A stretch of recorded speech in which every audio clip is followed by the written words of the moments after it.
네, 지금부터 대전세종 정책엑스포 2021 제 세 번째 시간으로 제3주제 대전세종의 관광 거버넌스 기능 강화 방향과 과제라는 주제로 세미나를 시작하도록 하겠습니다. 저는 오늘 진행을 맡은 대전세종연구원 전략연구팀장 염인서입니다.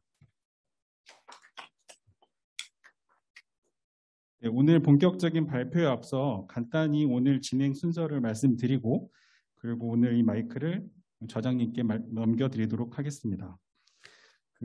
본 분과의 주제는 대전세종의 관광 거버넌스 기능 강화 방향과 과제라는 제목으로 첫 번째 발표해 주실 안양시청의 이상경 관광보좌관님께서 관광 분야 전문직 공무원 도입의 필요성 및 과제라는 주제로 발표해 주시고, 두 번째는 공주대 윤동환 교수님께서 대전세종 관광기업지원센터 발전 방향 모색이라는 제목으로 발표해 주시겠습니다. 그리고 세 번째는 대전세종연구원 윤설민 연구위원께서 충청권 광역 관광 활성화를 위한 변화 모색이라는 제목으로 발표를 해 주시겠습니다. 이렇게 세 가지 발표 후에 토론 시간을 갖도록 하겠습니다. 그러면 이 본 마이크를 우리 김흥렬 모건대 교수님께 넘겨드리도록 하겠습니다. 예, 굉장히 감사합니다. 장학교대 모건대 김흥렬입니다. 오늘 세션의 경우는 이제 코로나 때문에 관광사 터널 속에 있는 것 같아요. 터널을 벗어날 수 있는 터닝 포인트가 될 수 있지 않나. 특히 대전세종 우리나라의 중심축이라고 할 수 있는 대전세종의 거버넌스를 강화한다는 측면에서 유의미한 의미가 있지 않나라고 생각합니다. 자, 그러면 오늘 첫 번째 발표를 맡게 되실 안양시청의 이상경 보좌관님, 관광 분야 전문직 공무원 도입의 필요성과 과제를 주제로 발표를 해주시겠습니다. 준비해 주시겠습니까? 네.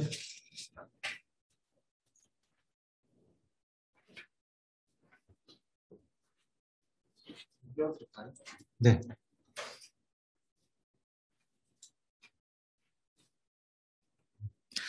네, 안녕하세요.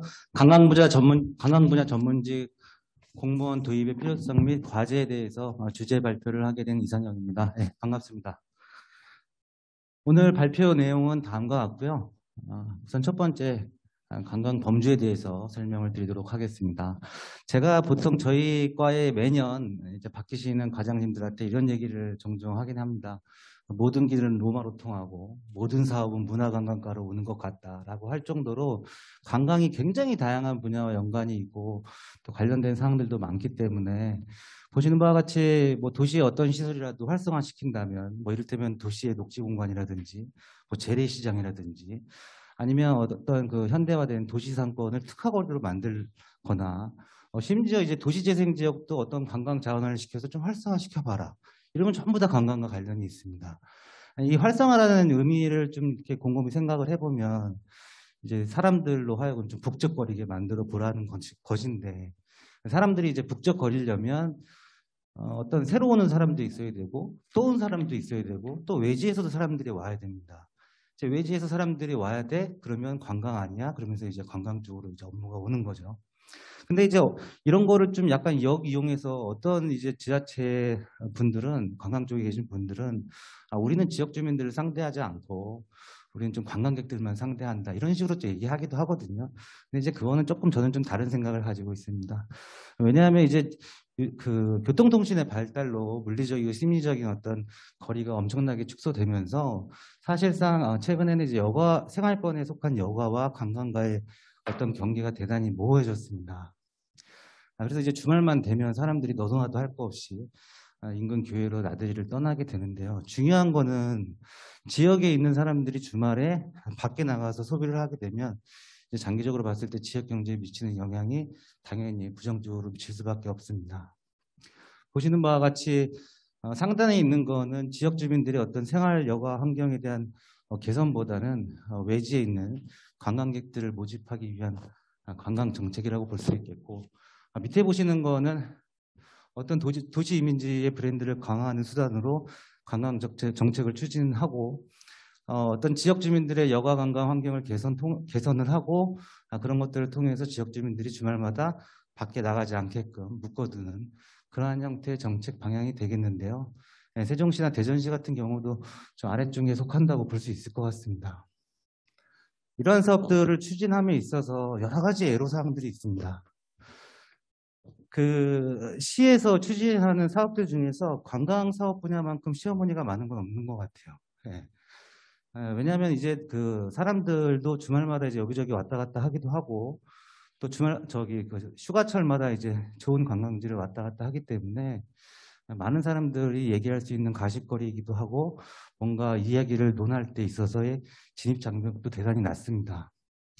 예컨대 도로를 개설하거나 어떤 건축 구조물을 넣게 되면 사실 거기에 대해서 코멘트를 거는 사람들이 많지 않거든요.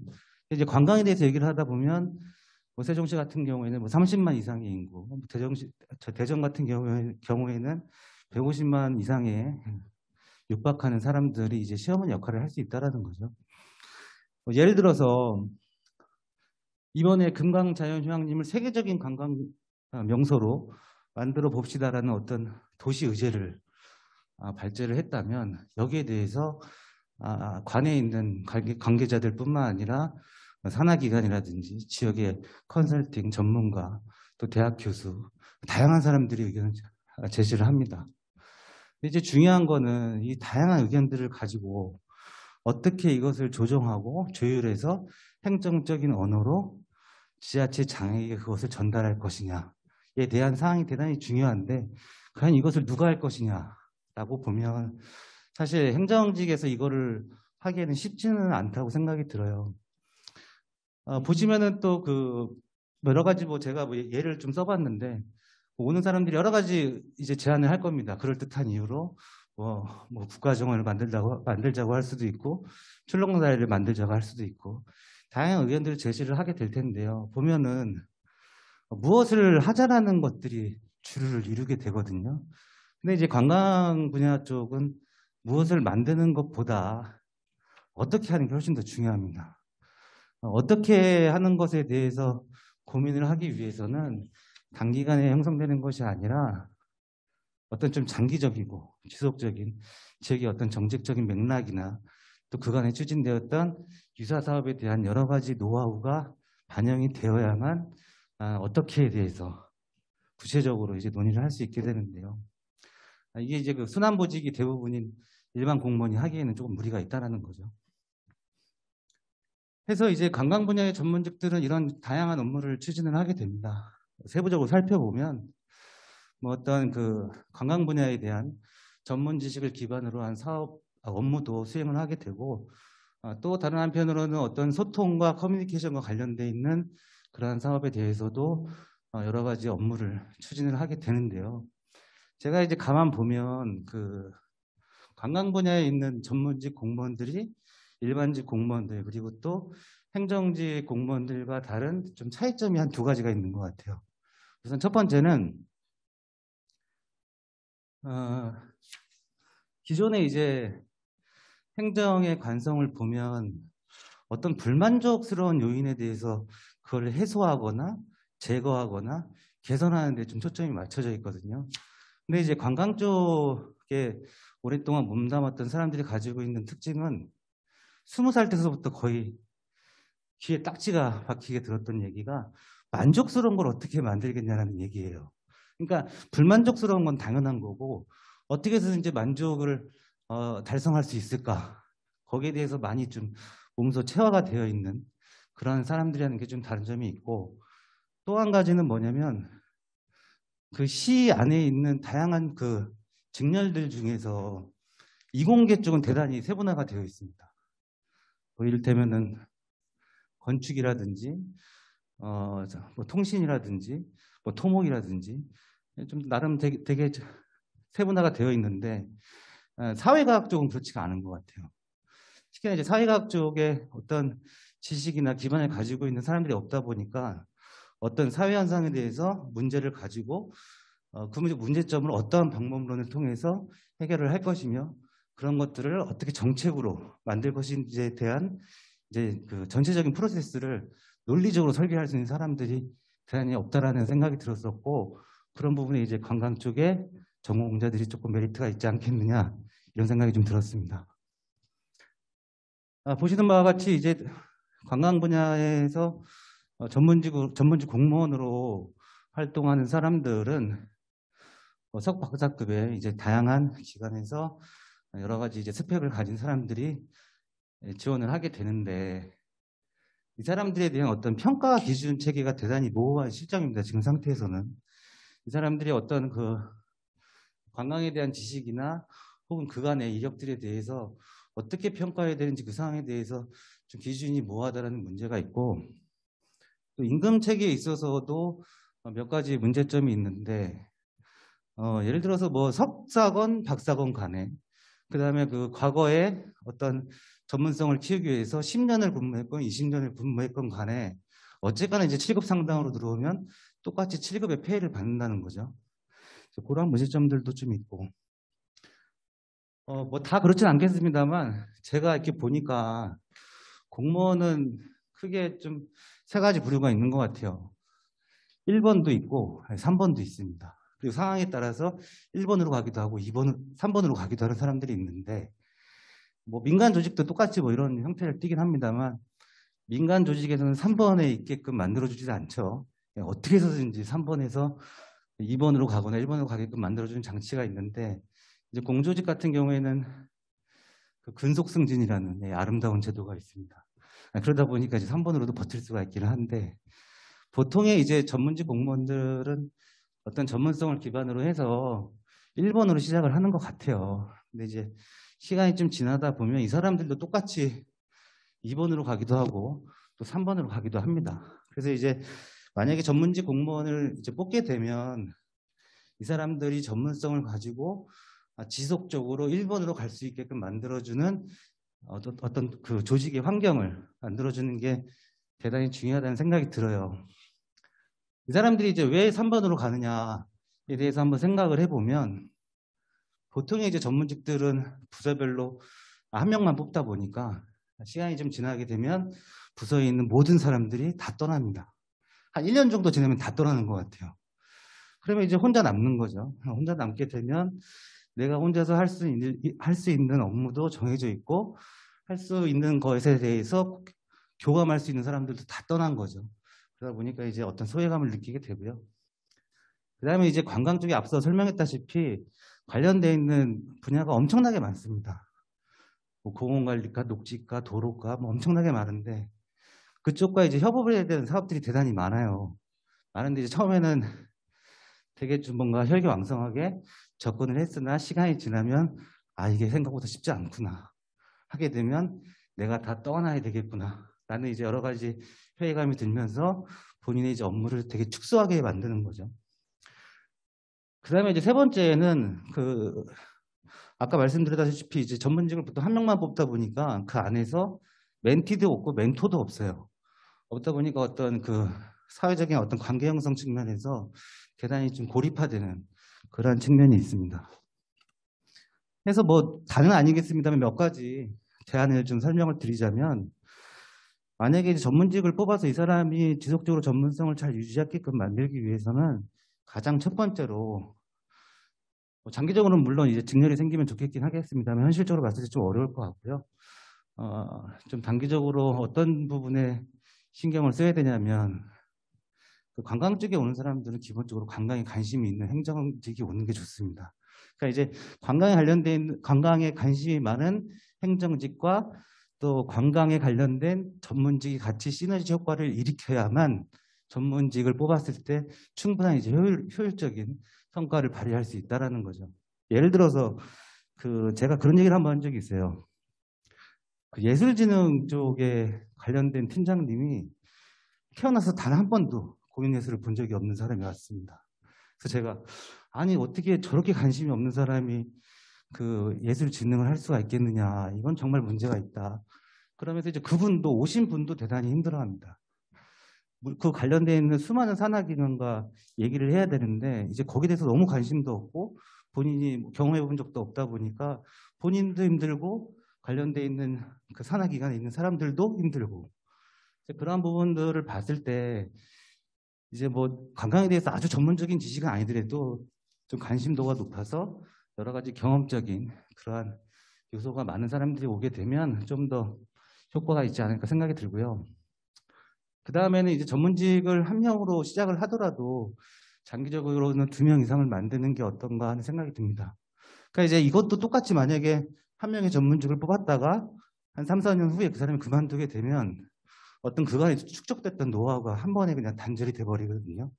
그래서 이제 한 2명 이상이 뽑아지게 되면 이 사람들이 할 수 있는 그 업무의 양도 되게 좀 광범위하게 넓어질 수도 있고 또 상호 좀 협업을 해서 다양한 사업을 할 수 있을 거라 생각이 듭니다.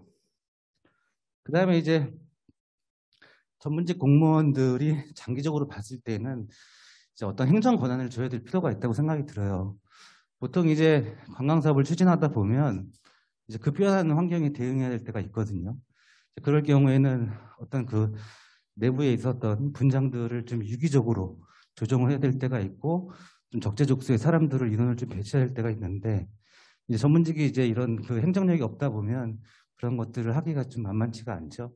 그래서 이제 뭐 당장 오자마자 이제 행정 권한을 주는 건 좀 어렵겠지만 뭐 짧게는 5년, 길게는 한 10년 정도 근무를 하게 되면 그 사람들에 대해서 어느 정도 좀 행정 권한을 주는 게 어떤가 하는 생각이 듭니다.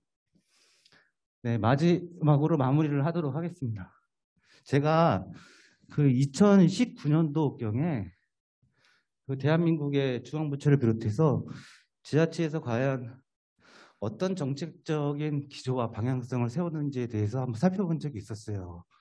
공통적으로 나오는 게 시민의 행복 달성입니다. 시민들이 행복을 느끼는 요소는 대단히 많을 거라고 생각이 들어요. 그리고 또 그런 행복을 느끼게 하는 요소들은 시대마다 조금씩 변화하고 있습니다. 지금 우리가 살고 있는 시대는 어떤 여가나 관광활동을 통해서 삶을 재충전하고 그걸 토대로 해서 일을 하는 것이 아니라 일을 하기 위해서 돈을 버는 시대가 됐어요. 놀기 위해서 돈을 버는 시대가 됐다는 거예요. 그런 측면에서 봤을 때 만약에 그 행복이라는 게 공기 중에 떠돌고 있고 우리가 눈으로 볼 수 있다면 아마 주말에 그런 행복의 기운이 가장 많이 나오지 않을까 생각이 들고요. 뭐 전문직 공무원뿐만 아니라 일반 공무원들도 이 관광 분야에 종사하시는 분들이 그 주말에 어떻게 하면 행복이 좀 더 많이 유발될 수 있을까 디자인하고 고민하는 그런 사람들이라는 생각이 듭니다. 네, 이것으로 발표를 마치도록 하겠습니다. 감사합니다. 공연계 그 경험이 전혀 없으신 분이 오셨다는데 저하고 같이 아는 분은 아니겠죠? 더군다나 모든 사람에서 아주 필수적인 핵심적인 게 맨파워가 정책을 해나가는 마찬가지 그렇지 않나라고 생각이 들고 측면에서 오늘 주제는 오히려 다소 늦은 감이 있지 않나라는 생각마저 들 정도로 시기적절한 연구가 아닌가라고 개인적으로 생각을 하고 있습니다. 자, 그러면 뭐 두 번째, 세 번째 마저 듣고 그 다음에 토론을 하시도록 하시죠. 자, 두 번째 발표는 세종관광기업지원센터 발전 방향 모색에 대해서 윤동환 교수님께서 시작되셨나요? 네, 안녕하세요. 예, 두 번째 발표를 맡게 된 공주대 윤동환 교수라고 합니다.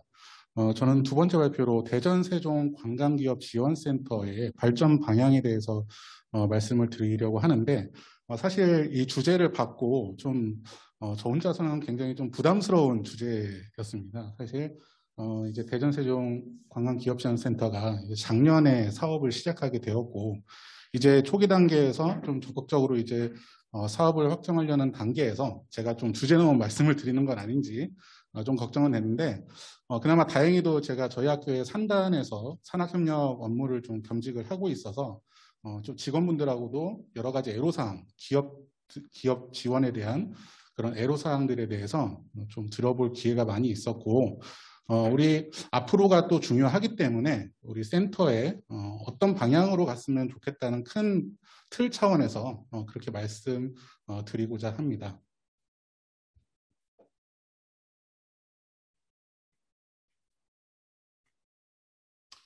네, 순서는 현황에 대해서 말씀드리고 그리고 그 센터의 과제 그리고 향후 발전 방향 이 세 꼭지로 해서 말씀드리도록 하겠습니다.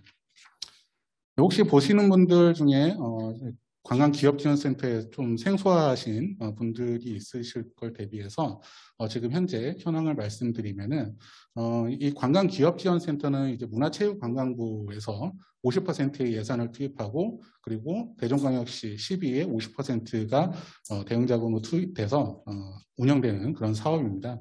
기간은 2024년까지 작년부터 시작을 해서 5년간 진행이 되는 사업이고 지금 현재 대전 은행동에 거기에 기업들이 기업 지원센터가 지금 운영 중인 상태입니다.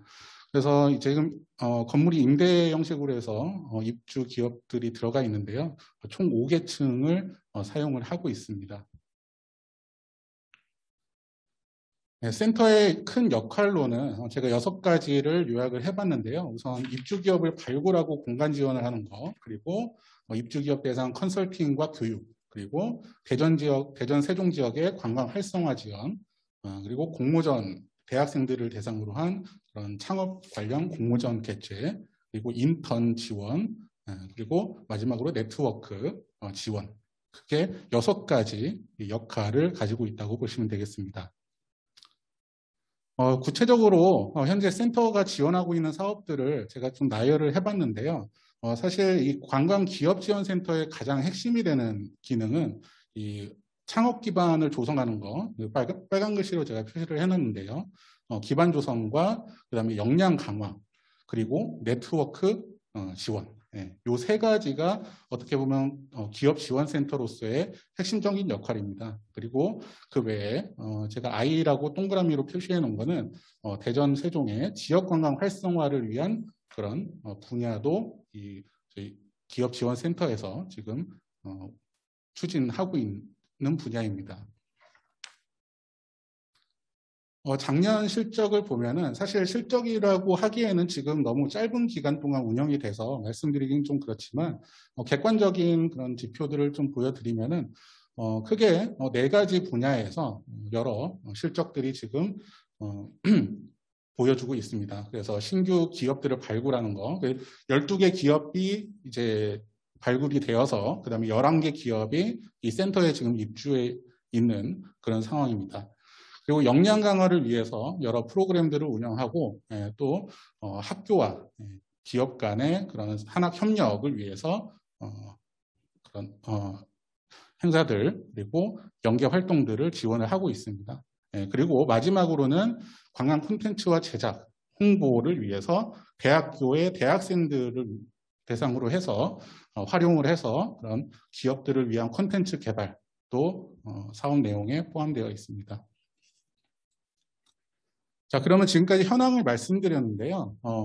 이 기업지원센터의 과제라고 말씀드리면은 이 대전 세종 관광기업지원센터만의 문제점이 아니고 전체적으로 신규 창업 기업들의 문제점에 대해서 좀 말씀드리는 게 좋을 것 같습니다.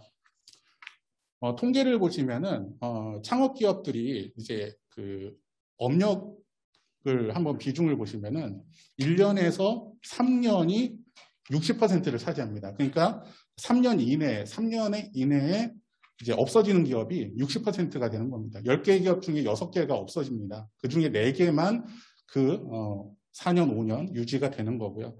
근데 사실 이 통계 그 맹점이라고 볼 수 있는데 이 구체적으로 내용을 들여다보면은 사실 3년까지의 기업들이 많이 차지하는 이유는 저는 처음에는 몰랐을 때는 뭐 사업이 안 돼서 없어지나 보다 이렇게만 생각을 했는데 사실 3년이 넘어가면은 투자사에서 놔주지를 않는다고 해요. 그만큼 투자 비용이 들어갔으니까 놔주지가 않으니까 그 기업 입장에서는 사업을 접고 새롭게 창업을 해서 또 지원금을 받고 그런 맹점도 일부 포함되어 있다는 얘기를 들었습니다. 그래서 구조적으로는 이런 식으로 좀 3년 이내에 좀 없어지는 기업들이 많이 있는 그런 상황이고요. 그리고 장애 요인을 보면은 일반적으로 창업 기업들이 여러분들도 모두 아시다시피 어떤 자금력이 굉장히 부족한 거는 공통적인 그런 요소인 것 같아요. 그 외에도 이런 지식이나 능력 경험이 부족하다든지 그리고 실패나 재기에 대한 두려움 이런 것들 때문에 창업이 장애가 된다라고 응답하는 비중이 굉장히 높았습니다. 그중에 가장 중요한 건 일단 자금이라고 볼 수 있죠. 지금 대전세종관광기업지원센터는 기업당 한 2억 정도 지원이 되고 있는 상황인데, 사실 2억이라는 돈이 굉장히 많을 수도 있지만 또 굉장히 어떻게 보면 적을 수도 있습니다. 이 아이템의 종류에 따라서 틀리지만 어쨌건 자금이 늘어나서 뭔가 사업화가 더 촉진이 되고 하는 데 있어서는 이 자금 확보가 굉장히 중요한 그런 요인이라고 말씀드릴 수 있습니다. 창업 자금의 원천은 보통 대부분 자기 자금이 압도적으로 많고, 이제 정부 지원금이라든지 저희 대전세종 기업지원센터의 그 입주 기업들은 일부 그런 지원 자금을 받는데, 그 비율은 굉장히 좀 낮은 편입니다. 전국적으로 이 창업 기업들을 대상으로 조사해 보면은 자기 자금 비율이 가장 높다고 볼 수 있습니다. 그리고 뭐 설문조사도 보면은 가장 필요한 거는 그런 자금 지원 문제가 가장 컸고, 그 다음에 또 이제 교육 같은 부분도 굉장히 중요하다고 그렇게 꼽고 있습니다. 현재 지금 관광기업지원센터에서도 여러 가지 그 차별화 컨설팅이라든지 단계별 컨설팅 이런 프로그램들을 운영을 하고 있는 것으로 그렇게 알고 있는데, 이런 교육적인 부분도 이런 창업 기업들을 위해서는 굉장히 중요한 그런 요소라고 볼 수가 있겠습니다. 한 가지 좀 사례를 말씀드리면은 팁스 프로그램이라고 있습니다. 이 팁스 프로그램은 중소벤처기업부가 이제 지원을 하는 사업인데, 이게 지금 굉장히 잘 돼 있고 잘 알려진 이런 창업 보육 프로그램 중에 하나입니다. 정부 주도로 이루어지는. 근데 여기서 특이한 거는 중소벤처기업부가 이 운영사를 먼저 발굴하는 겁니다. 그러니까 벤처나 창업 기업을 먼저 발굴하는 게 아니라 운영사를 발굴을 해서 운영사에게 기업 추천권을 1.2배에서 1.5배까지 줍니다. 그럼 그 운영사가 경쟁력 있는 기업들을 헌팅하는 거죠.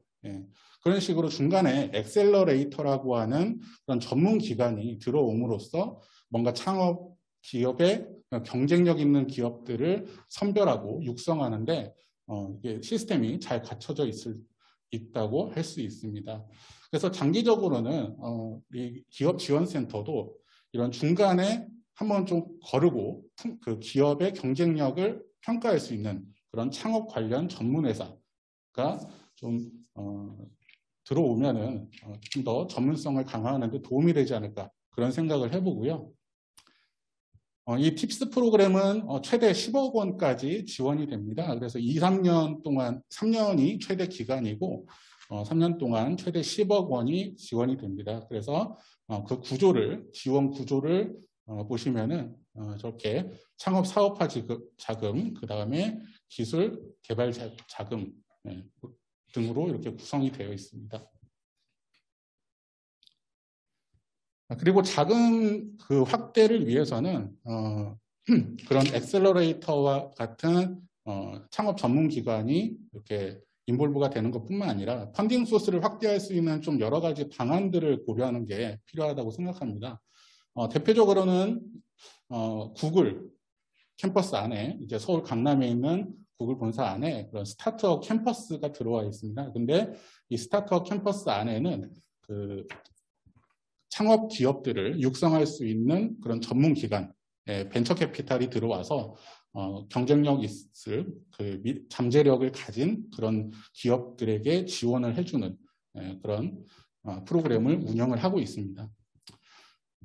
현재 이제 대전세종 관광기업지원센터에서는 이제 아까 말씀드린 것처럼 한 개 기업당 2억에서 3억 원까지 이렇게 사업화 자금을 지원을 해주고 있는데, 이제 좀 더 엑셀러레이터라든지 그다음에 좀 그 창업 기업들의 자금을 조금 확장시킬 수 있는 외연 확장을 위해서 이런 창업 관련된 전문 기업들을 활용하는 것도 좋은 방향이라고 생각을 합니다.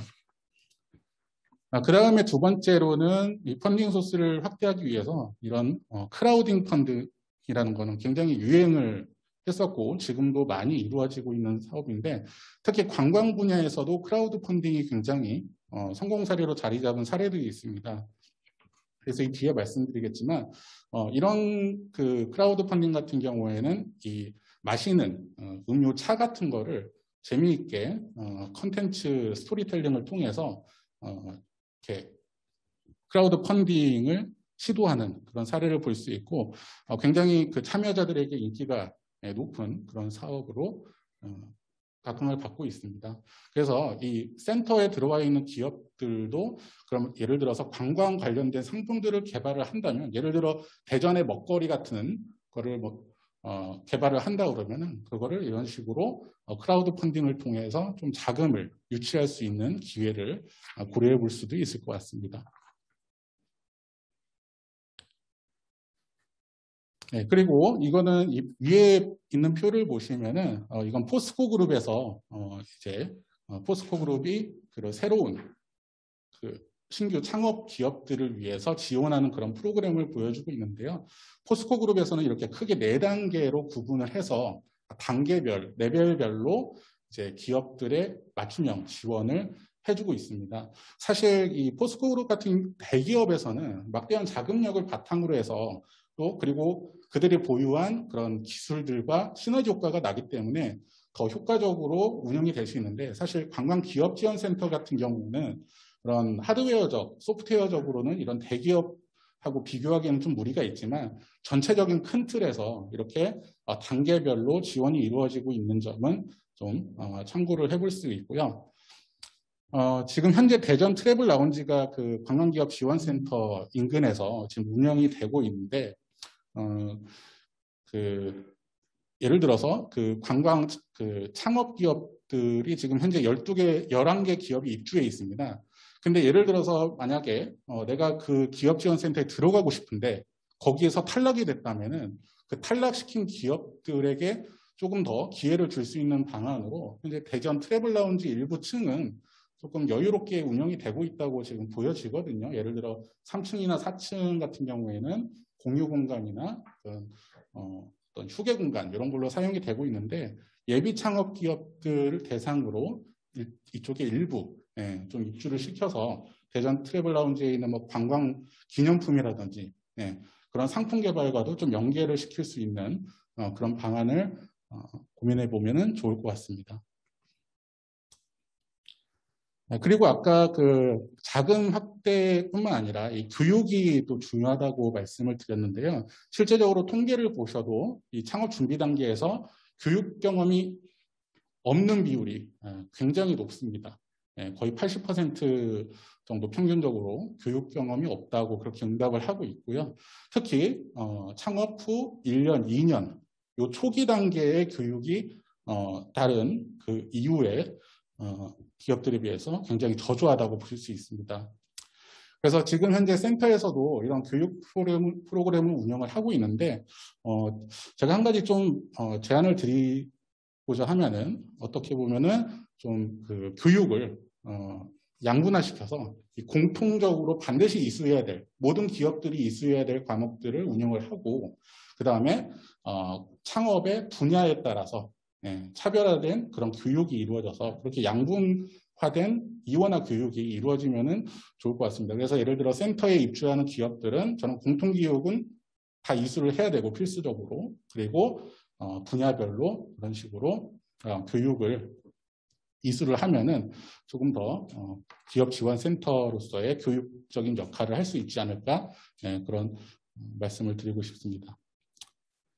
사실 이 관광기업지원센터는 문화체육관광부에서 이제 지역 관광기업지원센터 사업에 이제 4개 지역을 선정이 됐습니다. 그래서 인천하고 부산하고 우리 대전 세종하고 그다음에 경남 이렇게 4군데가 지원이 됐는데요. 사실 제가 홈페이지들을 다 들어가 봐서 어떤 식으로 기업지원센터를 좀 홍보를 하고 운영을 하고 있는지 좀 객관적으로 좀 비교를 해봤는데 다른 그 기업지원센터에서는 이런 식으로 좀 스타트업, 그러니까 창업 기업들의 분야를 조금 시킨 것으로 이렇게 보여집니다. 예를 들어 뭐 지역 혁신 분야, 그다음에 뭐 지역 상승 분야 이런 식으로 분야별로 카테고리를 나눠서 이렇게 스타트업을 육성하고 지원을 하고 있는 것으로 보이는데 사실 우리 대전 세종관광기업지원센터도 좀 뭔가 이제 분야별로 맞춤형 그리고 특화 지원이 이루어지면 좋겠다고 생각이 들었습니다. 예를 들어서 크게 봐서 이제 대전의 F&B 음식 같은 경우 음식 개발 같은 경우에는 어떻게 보면은 그걸 판매할 수 있는 마케팅이 굉장히 중요합니다. 예를 들어서 어떤 밀키트를 개발을 해서 아까 말씀드린 것처럼 크라우드 펀딩을 통해서 자금을 확보를 한다든지 아니면은 기술이나 요즘에 AI 스마트 이런 게 굉장히 대세인데 그런 쪽에 기술 개발을 하는 기업들에게는 대전 안에 있는 어떤 AR 체험 존이라든지 대전 트래블 라운지라든지 이런 데서 운영이 되는 기술에 적용을 시켜준다든지 그런 식으로 뭔가 연계가 일어나야지 이 창업 기업들, 입주 기업들도 뭔가 조금 판로 개척에 도움이 된다고 그렇게 생각이 듭니다. 요즘에 이제 관광 분야에서는 공간 재생 분야 스타트업으로 대표적으로 다자유라든지 리플레이스, 글로우 서울 이런 곳에서 지역에 낙후된 어떤 빈가, 폐가를 활용을 해서 크라우드 펀딩을 통해서 이렇게 새롭게 단장을 해서 관광객들을 유치하는 이런 사업들을 볼 수 있습니다. 그래서 이런 지금 현재 우리 센터가 이런 지역 개발 사업도 하고 있는데 이런 식으로 창업 기업들과 크라우드 펀딩 이런 게 좀 시너지 효과를 일으켜서 대전 세종의 관광 인프라 개선에도 좀 도움을 줄 수 있을 것 같습니다. 네, 그리고 마케팅은 홈페이지에 들어가 보면 대표적으로 마케팅의 판로가 그 루트가 이 홈페이지가 될 수 있는데 일반적으로 다른 잘 되고 있는 조금 더 마케팅에 조금 더 관심을 보이는 그런 센터 같은 경우에는 이 인터뷰, 기업의 대표분들과의 인터뷰를 갖다가 이렇게 홈페이지에 소개를 하는 그런 내용을 볼 수 있습니다. 오른쪽에 보시면은 이렇게 기업체 인터뷰를 넣음으로써 그 기업이 어떤 기업인지를 알 수 있는 그런 정보들을 넣었습니다. 사실 투자를 하고 싶어도 그 기업에 대해서 모르면은 이 투자가 불가능합니다. 그러니까 이런 정보를 최대한 노출시킬 수 있는 이런 방법들 그리고 방안들이 필요해 보입니다. 네, 그리고 판로 개척 같은 경우도 지금 관광기업 지원센터 홈페이지 같은데 우선적으로라도 좀 상품들, 입주해 있는 기업들의 상품들을 게시하는 그런 방법들을 고민해 볼 필요가 있습니다. 네, 마지막으로 상관협 협력인데 지금 현재 센터에서도 이제 대학교와 지역 대학교와 연계해서 관광 인재를 양성하고 있는데 좀 잘된 사례를 보면은 과기부 산하에 이제 이런 프로그램이 운영이 되고 있습니다. 그래서 이 중요한 거는 대학교 학생들에게 학점을 인정을 해주는 겁니다. 그래서 대학교와 그 기업지원센터 간의 어떤 업무 협약을 통해서 학생들에게는 학점을 주고 기업에서는 학생들 인력을 활용할 수 있는 그런 방안을 고려를 해볼 수 있습니다. 그래서 제가 들어가서 어떤 식으로 지원을 하는지 학생들이 그 사례를 살펴보니까 굉장히 구체적으로 옵션들이 제공이 되고 있었습니다. 그래서 어떤 기업 모집 공고를 열면은 이런 식으로 굉장히 직종도 다양하고 학생들이 예를 들어 원하는 직종을 선택을 하고 또 지역도 선택을 하고 그다음에 들어가 보면은 기업에 대해서 구체적으로 설명이 되어 있고 그리고 일할 곳, 그 학생들이 일할 곳의 그런 공간 사진 정보도 이렇게 올라와 있습니다. 그리고 이제 학생들이 담당하게 될 어떤 프로젝트 내용 이런 것까지 자세하게 기술이 되어 있어서 더 많은 학생들이 좀 실무 경험을 할 수 있는 그런 동기를 제공을 하고 있습니다. 네, 그래서 나중에는 정규직 채용 계획까지 이렇게 해서 학생들을 조금 더 동기부여시킬 수 있는 이런 정보도 제공을 하고 있습니다. 네, 그래서 지금까지 그런 여러 가지 방안을 말씀드렸는데 스타트업에서 좀 한 가지 저희가 좀 유념하지 않는 부분이 좀 무형적인 부분, 조직 문화가 많은 사람들이 생각하기에는 창업기업이나 스타트업들은 조직 문화가 굉장히 오픈돼 있다 그렇게 생각을 하는데 사실 들어가 보면은 그런 문화가 굉장히 적다고 합니다. 그래서 이 창업기업들도 이런 젊은 층들이 주로 이런 스타트업에 취업하려는 수요층이다 보니까 좀 기업 문화를 그 MZ 세대를 위한 그런 문화로 조성을 할 수 있는 그런 교육 프로그램에 적용을 시켜보는 것도 한 가지 방법이 될 수 있습니다.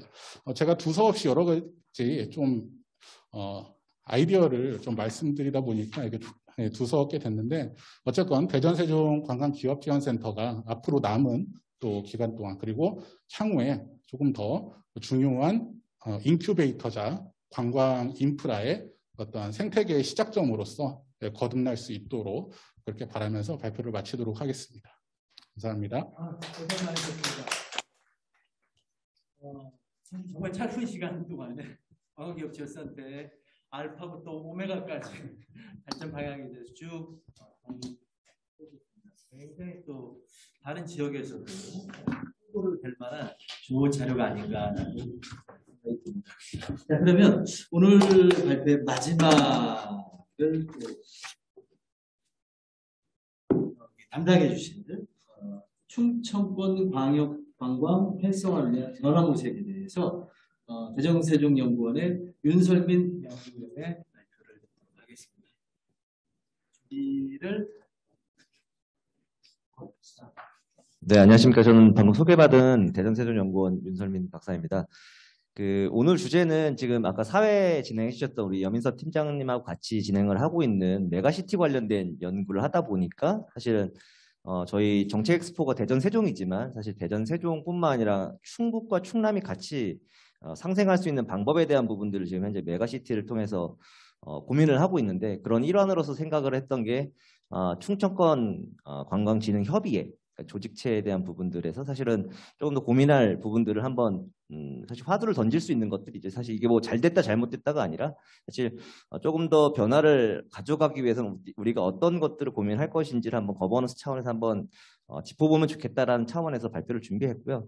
요새 제가 발표하다 보니까 이렇게 꿈돌이를 많이 쓰다 보니까 사람들이 저한테 그냥 꿈돌이 박사님이라고 그냥 많이 표현을 해주시는데 사실 충청권은 뭐 보시는 것처럼 뭐 대전, 세종, 충북, 충남 뭐 사실은 저희가 뭐 어찌 보면 남은 아니죠. 인근대에 있는 뭐 지자체에 있는 뭐 분들이기 때문에 그래서 저는 오늘 이제 말씀드릴 건 이렇게 충청권 관광진흥협의회에 대한 전반적인 사례들 그리고 그와 비슷한 광역관광 행정 조직 체제에 대해서 사례들을 몇 가지 좀 설명을 드리면서 거기서 좀 더 의미 있는 시사점들을 좀 더 설명드리는 시간을 좀 갖도록 하겠습니다.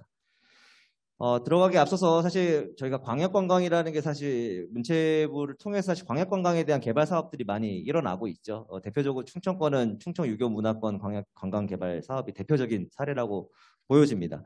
뭐 자세한 설명보다는 뭐 다들 내용들은 아시겠지만 사실 대전 자체는 이와 관련된 사업에서의 비중은 높진 않습니다. 잘 아시다시피 충남하고 충북에 비해서는. 그래서 사실은 크게는 관광개발 사업하고 진흥 사업 이렇게 포션이 나눠져 있고요. 원래 계획들의 시기보다는 사실 많이 뒤처지고 그러니까 딜레이 돼가지고 진행이 되다 보니까 사실 사업에 대한 진척률은 사실 높은 편은 아닌 상황이죠, 사실. 근데 그런 더딘 사업의 속도를 좀 찾아보니까 제가 생각했을 때는 사실 분명 문화적으로는 연결에 대한 의미성은 갖고 있고 정체성은 있다. 하지만 이거를 공간적으로 풀어나가기에는 한계가 너무 많다라는 게 사실은 이 광역 사업에 대한 어려운 점들을 좀 생각을 할 수 있다라는 것들이죠. 그래서 사실은 기존에 있는 점선면에 대한 의미를 좀 더 부여할 수 있는 무형의 뭔가를 좀 더 집어넣어줘야 되는데 그러다 보니까 단순히 하드웨어 개발만으로는 해결하지 못하는 숙제들이 남아있다는 것들이죠. 현재 그 4개 충청권 4개 시도는 관광진흥협의회라는 협의체를 현재 운영을 하고 있습니다. 잘 아시다시피 2004년에 이 충청권 3개 시도가 출범을 해서 운영을 하다가 2014년부터 세종특별자치시가 포함이 되면서 현재 4개의 지자체가 충청권 관광진흥협의회의 협의체로 구성이 되어 있고요. 현재는 매년 윤번제 형식으로 해당 지자체가 모든 사업에 대한 부분들을 운영을 하고 있습니다. 특징적인 건 사업 예산이 각 시도별로 4천만 원에 대한 예산을 균등 부담을 하고 이게 1억 6천이라는 돈으로 1년에 충청권 관광 관련된 광역 관광에 대한 사업으로 운영이 되고 있고요. 그러다 보니까 아무래도 사업에 대한 부분들이 상품 개발이나 세일즈 마케팅 관련된, 그러니까 소프트웨어 관련된 부분들의 투자비가 들어갈 수 없는 한계점도 없지 않아 있습니다. 그래서 이제 한 4개 그러니까 4개 연도에 대한 것만 제가 간단하게 보면은 사실 2017년도에 충청북도가 했고, 실제 핵심적인 사업으로 보면은 주로 이제 엑스포 참가에 대한, 그러니까 홍보 관련된 부분들에 좀 포션이 좀 있는 거를 좀 찾아볼 수 있겠고요. 두 번째는 이제 충청남도가 2018년도에 했을 때도 비슷합니다. 사실 국제박람회 참가라든지 세일즈 마케팅 그리고 팬투어 관련된 이런 행사들이 주로 부분들을 차지했었고요. 2019년도 대전광역시가 했을 때도 실제 뷰티 관련된 사업의 홍보라든지 아니면은 국제관광박람회에 대한 참여가 대부분들이었고요. 실제 이제 이때 2019년 12월부터 사실 코로나가 발생을 하다 보니까 사실 2020년도 사업은 대부분 다 원래 계획보다는 축소되거나 아니면 다른 품목으로 바뀌어지는 부분들이 생깁니다. 가령 예를 들면 애초 계획은 박람회 참여를 통해서 홍보나 이런 것들이 비중을 잡았다면은 그 비용들에 대해서 실제 코로나로 없어지거나 가지 못하는 상황이 되다 보니까 기념품 제작이라든지 이런 걸로 비용을 바꿔서 하는 부분들이 발생을 했습니다. 현재 2021년도에는 다시 또 충북에서 진행을 하고 있지만 마찬가지 지금 코로나 상황이다 보니까 대부분 사업이 축소되거나 홍보나 이런 부분들의 비중으로 차지를 하고 있는 것을 확인해 볼 수가 있겠습니다. 뭐 짧게 일단은 그 충청권 관광진흥협의회에 대한 소개는 뭐 인터넷을 통해서도 많이 나와 있기 때문에 보시면 될 것 같고요. 이와 유사한 조직으로 운영되고 있는 사례들에서 과연 우리가 얻어낼 수 있는 게 뭐가 있는지를 한번 몇 가지를 한번 좀 짚어봤습니다.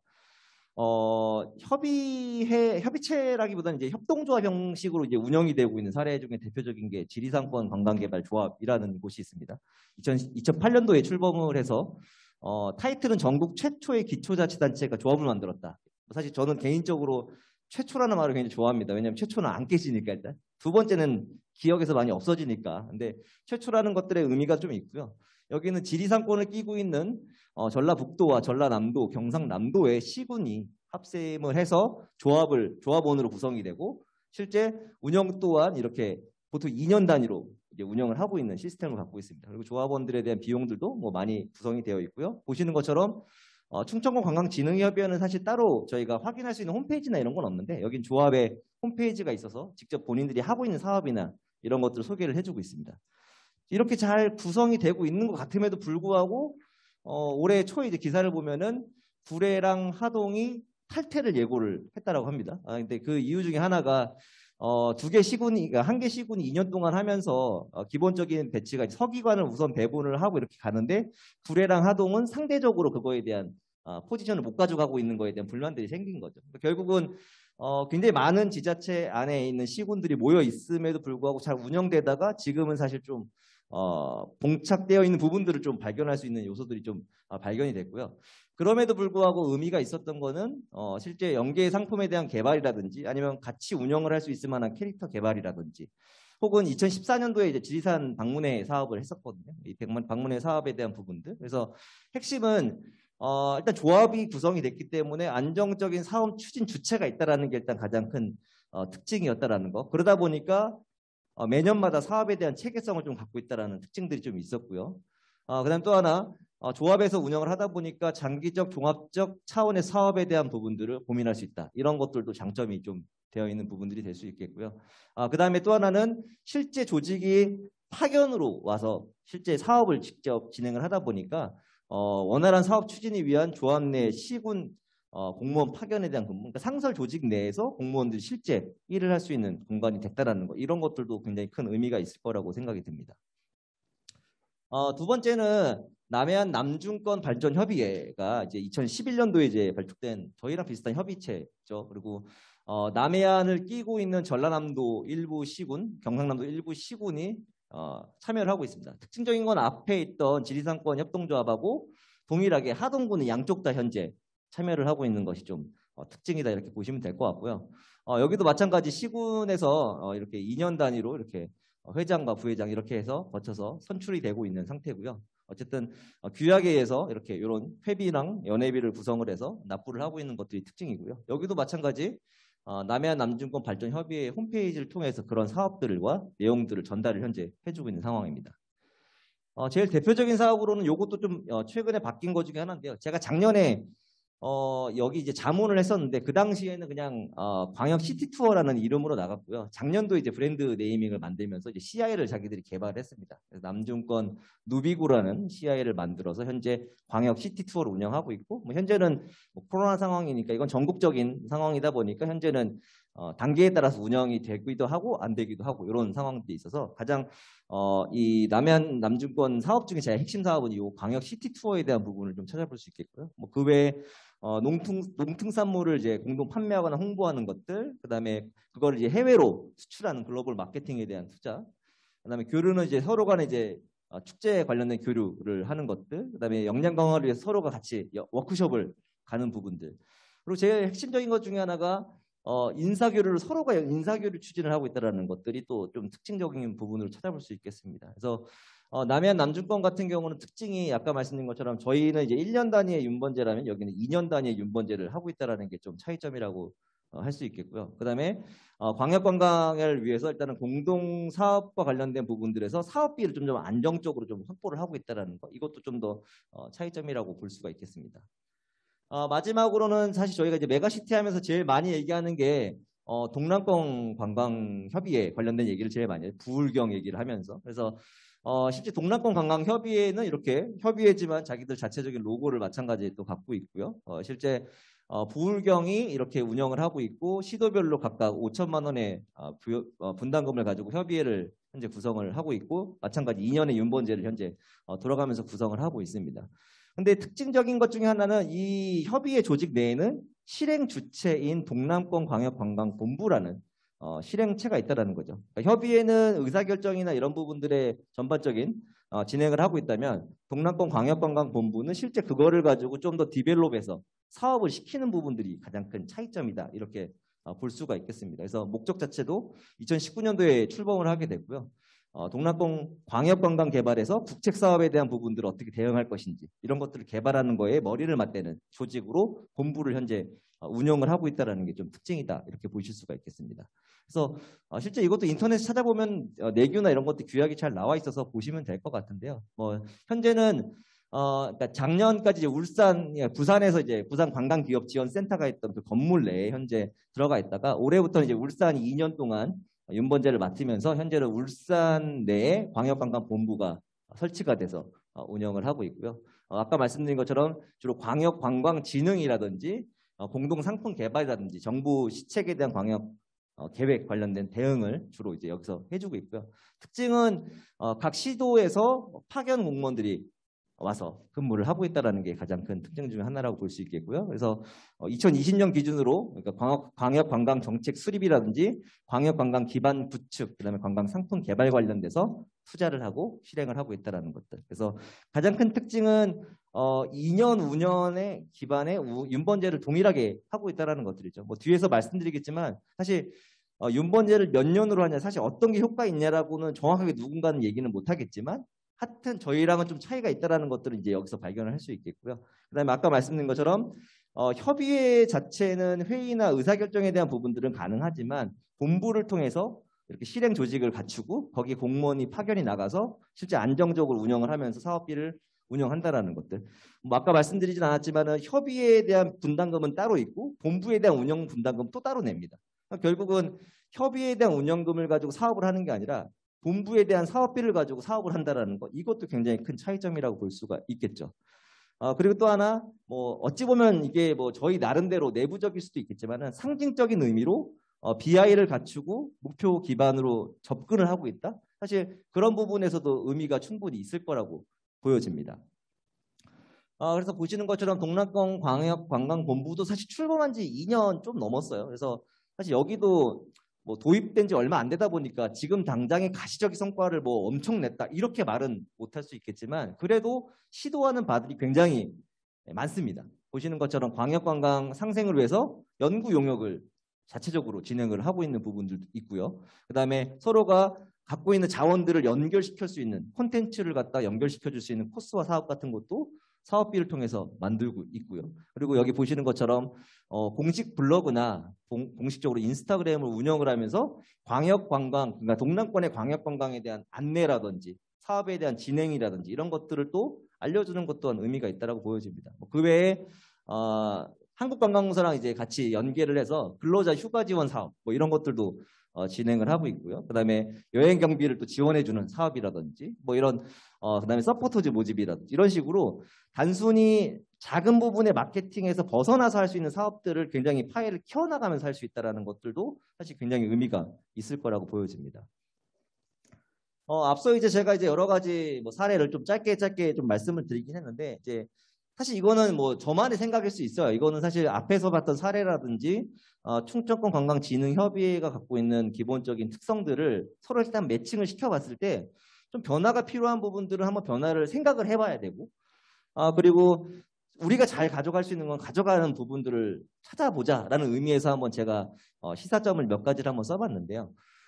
일단 지금의 협의회는 정기적인 모임을 통해서 의사결정을 하고는 있습니다. 하지만 그 의사결정을 실제 실행할 수 있는 조직이 기반이 마련이 안 돼 있다 보니까 사실은 어찌 보면은 윤번제를 맡고 있는 시도가 할 수 있는 역할들은 대부분 다 작은 부분들밖에 없더라고요. 공동적으로 대응할 수 있는 마케팅이라든지 홍보라든가 극소수의 일들을 할 수밖에 없는 상황이고 어쩌다 보면 자기들이 돌아오는 윤번제에 대한 부분들의 부담을 또 동일하게 느낄 수 있다는 것들이죠. 그래서 뭐 가칭 제가 그냥 충청권 광역관광본부라고 썼는데 결국은 4개 시도가 실제 관광 관련된 공무원이 파견이 나와서 실제 운영을 하고 거기에 전문가 그룹들이 같이 시민들하고 같이 모여서 할 수 있는 자문기구들이 구성이 돼서 좀 더 광역 중심의 사업을 강화할 수 있는 실행체를 한번 구성을 해봐야 된다. 이게 사실은 굉장히 중요할 수 있을 거라고 보여집니다. 오른쪽 밑에 제가 표로 이제 정리를 해놨는데 저희 여민석 박사님께서 이제 만들어주신 자료인데 실제 충청권 광역생활경제권에서 저희가 이제 메가시티를 올해 이제 과제를 하지만 상생협력단이라는 기관을 통해서 저희가 매년마다 충청권에 대한 아젠다 관련된 연구들을 진행을 매년 하고 있거든요. 올해가 이제 메가시티를 했던 거고, 뭐 작년에는 이제 환경 관련된 부분을 했을 거고, 내년에 또 달라지는 부분들이 있을 거고, 실제 시도지사님들께서는 이제 내년부터 계속 이제 메가시티 관련된 중요한 테마들을 계속 던져서 하겠다 이렇게 말씀하셨는데 어쨌든 상생협력단도 4개의 지자체 공무원들이 파견이 나와서 같이 구성을 하고 있는 개념이죠. 그래서 그런 개념들처럼 저희도 충청권 광역관광본부라는 가칭 이름을 통해서 관광만이라도 광역할 수 있는 부분들을 이렇게 조직체를 만들어서 한번 가져가야 된다라는 부분들을 한번 고민해 볼 필요가 있다. 이렇게 제시를 하는 바이고요. 두 번째는 앞서 본 사례들 중에서 1년 윤번제와 2년 윤번제의 가장 큰 차이는 보통 1년 했을 때는 그 효과를 잘 못 느끼지만 올해 했던 거에 대한 문제점이나 잘된 점들을 내년도에 가져갈 때 동일한 조직이 하면 조금이라도 더 효율적인 방향을 찾지 않을까. 이런 부분에서 2년 윤번제가 훨씬 더 안정적인 운영이 가능하다라는 거죠. 그리고 또 하나 동남권은 3개의 지자체가 5천만 원씩 1억 5천. 저희는 4개의 지자체가 4천만 원씩 1억 6천. 사실 단순히 비교할 수는 없겠지만 그래도 협의회가 의사결정을 강화하고 운영을 하기 위해서는 어느 정도 소위 말하는 우리가 총알은 더 많이 갖고 있어야 되는 게 필요하다라는 거죠. 그렇게 했기 때문에 협의회에 대한 분담금과 함께 그 별도로 충청권 광역관광본부 또한 마찬가지 별도의 예산을 가지고 협의회에서는 의사결정을 하고 그걸 받아서 실행할 수 있는 조직의 실행은 이 본부가 한다라면 좀 더 이상적인 구조가 될 수 있다라는 것들이죠. 그래서 실제 동남권 같은 경우는 이 본부의 각 시도가 1억 원씩 분담을 해서 약 3억 원을 가지고 사업비를 해요. 사실 3억 원이라는 게 아까 앞서 이제 윤도환 교수님도 말씀해 주셨지만 적은 돈일 수 있습니다. 하지만 3억이면 충분히 R&D 관련된 거 투자할 수도 있고요. 그다음 기타 포스팅할 수 있을 만한 인스타그램이나 아니 SNS 같은 경우 운영 가능하죠. 사실 어찌 보면 조금 더 저희가 충청권의 힘을 기를 수 있는 하나의 포석이 될 수 있다라고 설명을 할 수 있겠고요. 세 번째는 사실 마이너한 것들이긴 한데 일단은 충청권 관광진흥협의회에 대해서는 사실 관심 있는 분들은 아실 수 있을 것 같아요. 전문가분들이나. 근데 일반인들은 충청권 관광진흥협의회를 들어본 사람이 없을 수도 있습니다. 충분히. 왜냐하면 그거를 알 수 있는 방법은 기사밖에 없더라고요. 대부분 보니까. 그래서 그런 부분에서 우리 4개의 지자체가 이런 관광 관련된 진흥협의회에서 뭘 하고 있다라는 걸 알려주는 홍보 기능이 좀 더 강화를 해야 된다. 그래서 홈페이지라든지 SNS 같은 것들이 필요하다라고 보여지고요. 그다음에 아까 말씀드린 것처럼 충청권 상생협력기획단에서 매년 주제를 정해서 연구를 수행하는데 광역 관광을 위해서는 그것만 가지고도 연구를 해도 굉장히 많은 것들이 파생될 수 있다 말씀드릴 수 있겠고요. 세 번째는 동남권 관광본부나 동남권 관광협의회처럼 사실은 BI를 가지고 좀 더 우리가 하는 색깔을 좀 보여주는 것도 중요합니다. 사실 그 BI를 뭐 상업적으로 뭐 쓰든 공익적으로 쓰든 뭐 여러 가지 방법들이 있겠지만 그래도 그 마크를 보면 이게 충청권 관광진흥협의회라는 걸 알 수 있을 만한 뭔가는 필요하지 않냐라는 것들을 이제 상징성 의미에서 좀 보완할 필요가 있다라고 설명을 드린 거고요.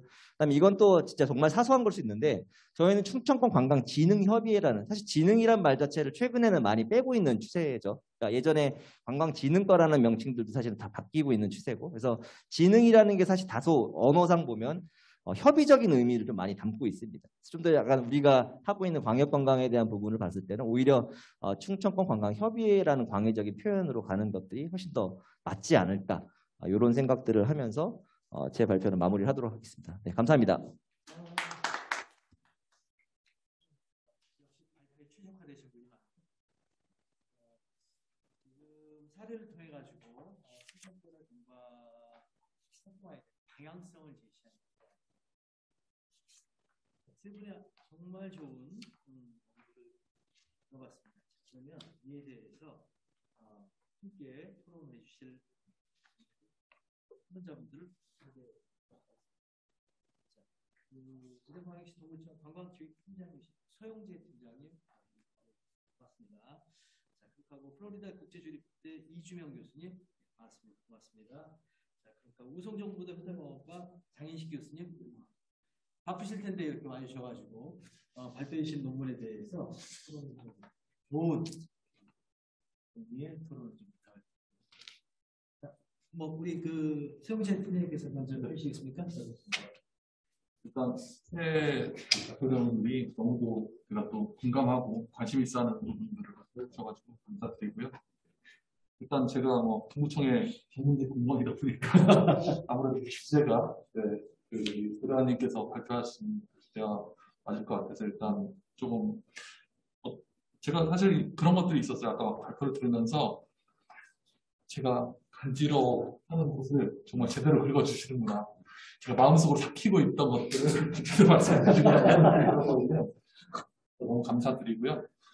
일단 뭐 저희가 이제 전문직 사실 공무원에 대한 부분들은 한 2000년대 초반인가요? 그때 관광으로서 이제 전문가들이 많이 발생하고 또 지자체에서는 이제 관광 쪽으로 관심이 있다 보니까 이제 채용을 많이 하기 시작했는데 그러다 보니까 이제 채용에 대한 부분들이 한계선이 좀 있었어요. 뭐냐면 일단 그때까지 제가 느끼기로는 한 7급 정도 상당의 공무원들을 많이 이제 전문제로 채용을 했거든요. 근데 제가 느끼기에는 7급까지는 사실 역할의 한계들도 많이 있고 그리고 또 그 전문직으로 이제 7급으로 들어가다 보면 이제 행정에서 해야 될 일들을 대부분 그냥 소화를 하고 또 다른 정책 제안이라든지 아까 말씀하신 위에서 이제 정책적으로 하고 싶어하는 관광 사업들에 대해서 또 해야 되는 부분들이 있다 보니까 자기들도 굉장히 치여서 또 한데 위에서는 어쨌든 전문가로 인정을 하다 보니까 그런 역할의 한계가 있었거든요. 그래서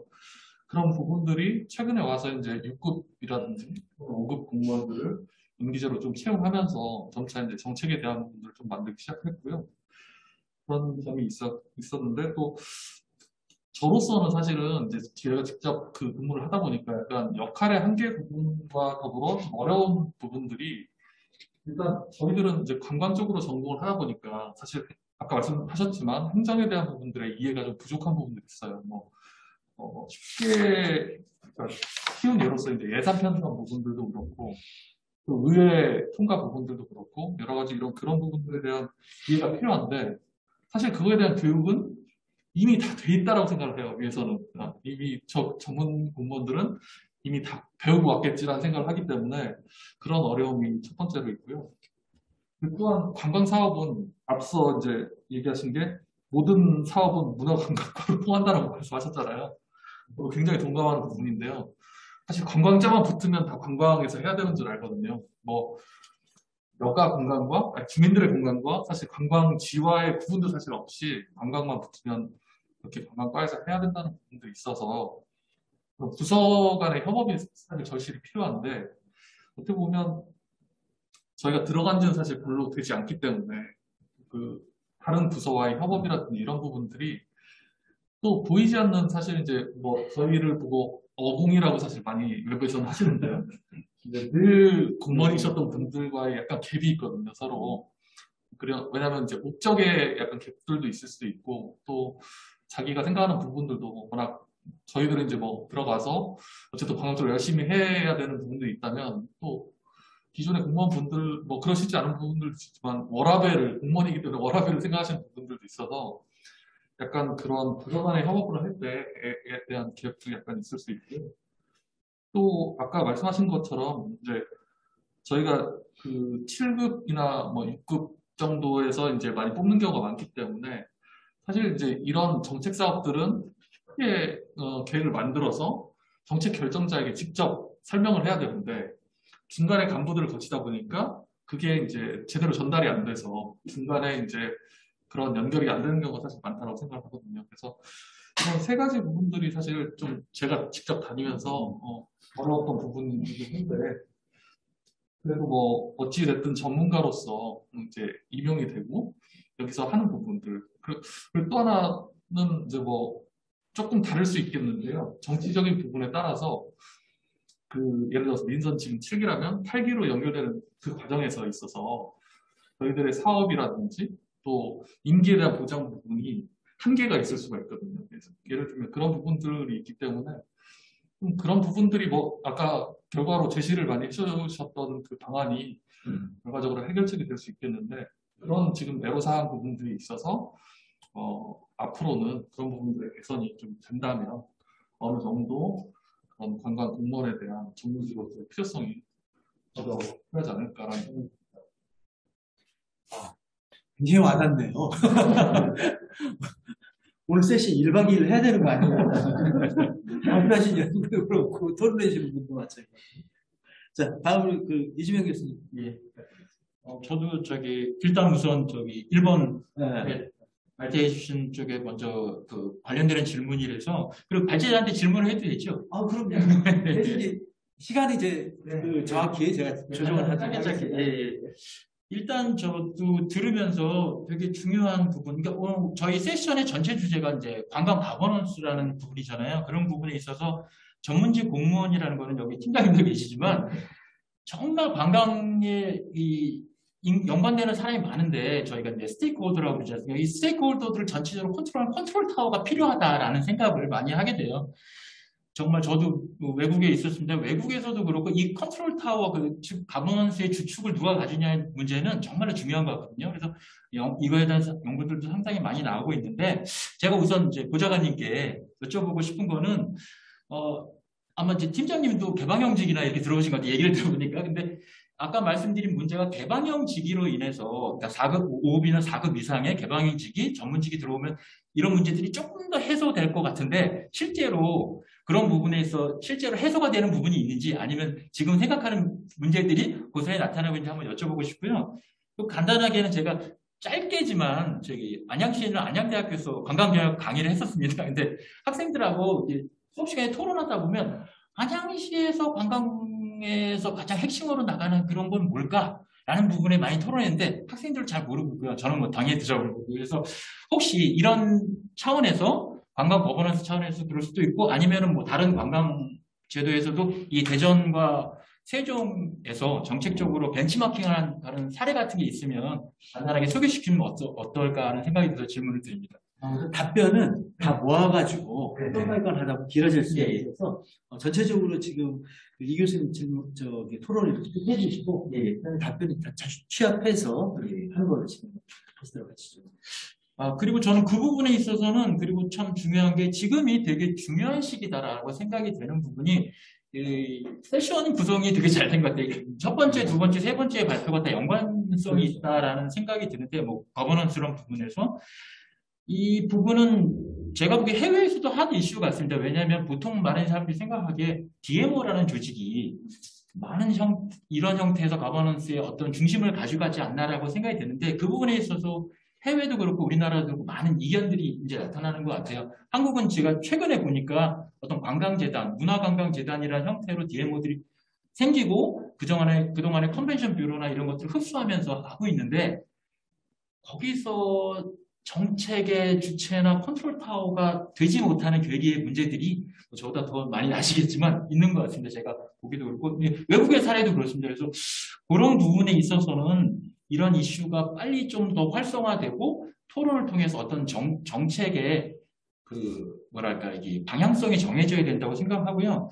실제로 해외 연구에서는 이 많은 사례가 그동안에 사실은 DMO 위주로 봤던 어떤 지방의 어떤 관광 정책이 지금 현재, 그러니까 로컬 거버먼트죠. 그러니까 지역에서의 가버넌스에 대해서 많은 초점이 맞춰지고 있습니다. 그래서 특히 어떤 분야냐면 서스테너블 투어리즘, 그러니까 지속 가능한 투어리즘, 아시겠지만 서비스업 중에 이 관광이 사실 제일 어떻게 보면 이 문제를 많이 일으키는, 그러니까 서스테너블한 분야에서 문제를 많이 일으키는 분야입니다. 오버투어리즘도 그렇고. 그런데 이런 부분에서 지속 가능한 관광을 위해서 어떻게 가야 될 것인가, 뭐 정책 입법부터 해서 규제부터 해갖고 뭐 그런 거고, 그다음에 역시 연관되는 문제이면 투어리즘 개발 면에서 이 DMO나 이런 것들이 할 수 없는 문제들이 있더라고요. 그래서 실제로 뉴질랜드나 뭐 일본이나 이런 연구들을 제가 보니까 사실 미국의 모델은 우리나라랑 조금 다릅니다. 사실 유럽이나 아시아 모델하고 미국이 좀 많이 다른데, 미국은 웬만하면 정부가 규제를 안 하려고 하는 그런 구조죠. 근데 유럽이나 아시아에서는 정부가 이렇게 같이 몸담다 보니까 지금 현재 DMO가 주도하는 상태에서 문제점이 많이 생겨서 이 지방 정부에서 입법이나 규제에 관련된 이런 전문적인 공무원들이 키를 잡고 가져야 된다는 점에서 관광 개발 그리고 지속적인 관광에 대한 이슈들이 많이 나오고 있습니다. 그래서 이런 부분도 우리나라에서 좀 더 활성화돼서 토론이 되지 않을까 생각합니다. 오늘 세션이 자체는 끝나지 않고 국제 채널을 통해서 말씀 잘하십니다. 맞습니다. 여러 가지 중요한 말씀 또 교수님께서 해주십니다. 그다음에 우리 장희식 교수님. 네, 이주명 교수님이 얘기를 잘 해주셔도 돼요. 세 개의 주제가 각각인 것 같으면서도 상당히 조화를 이뤘다라고 판단하고 싶습니다. 그래서 공통점이 뭘까 곰곰이 생각했어요. 협업과 분업 뭐 이런 거죠. 근데 오늘 오다 보니까 모토가 협력, 연대, 연계, 꽃을 피우다 그랬는데 이주명 교수님하고 똑같은 생각입니다. 첫 번째의 관광 전문직 공무원 도입은요. 이거는 우리끼리만 지금 얘기를 했는데 좀 더 넓혀가지고 관광 전문직만 해달라 그러면 행정안전부에서 절대 아마 쳐다도 안 볼 것 같아서 지금 의회, 지방 분권 얘기하니까 의회의 사무직 같은 것도 직렬로 해도 되고 도시 마케팅이라든지 이렇게 해서 지방자치나 지방행정학 그룹하고 연대해서 이렇게 조금 얘기를 할 수 있는 그런 거를 우리가 먼저 대전광역시가 선도해도 나쁘진 않을 것 같은 생각을 했습니다. 그러니까 거기도 협력, 연대, 연계가 필요한 거죠. 개방직으로 전문직으로 몇 급을 뽑았는 이런 것도 중요한데 외연에 이런 거를 생각해 봤고요.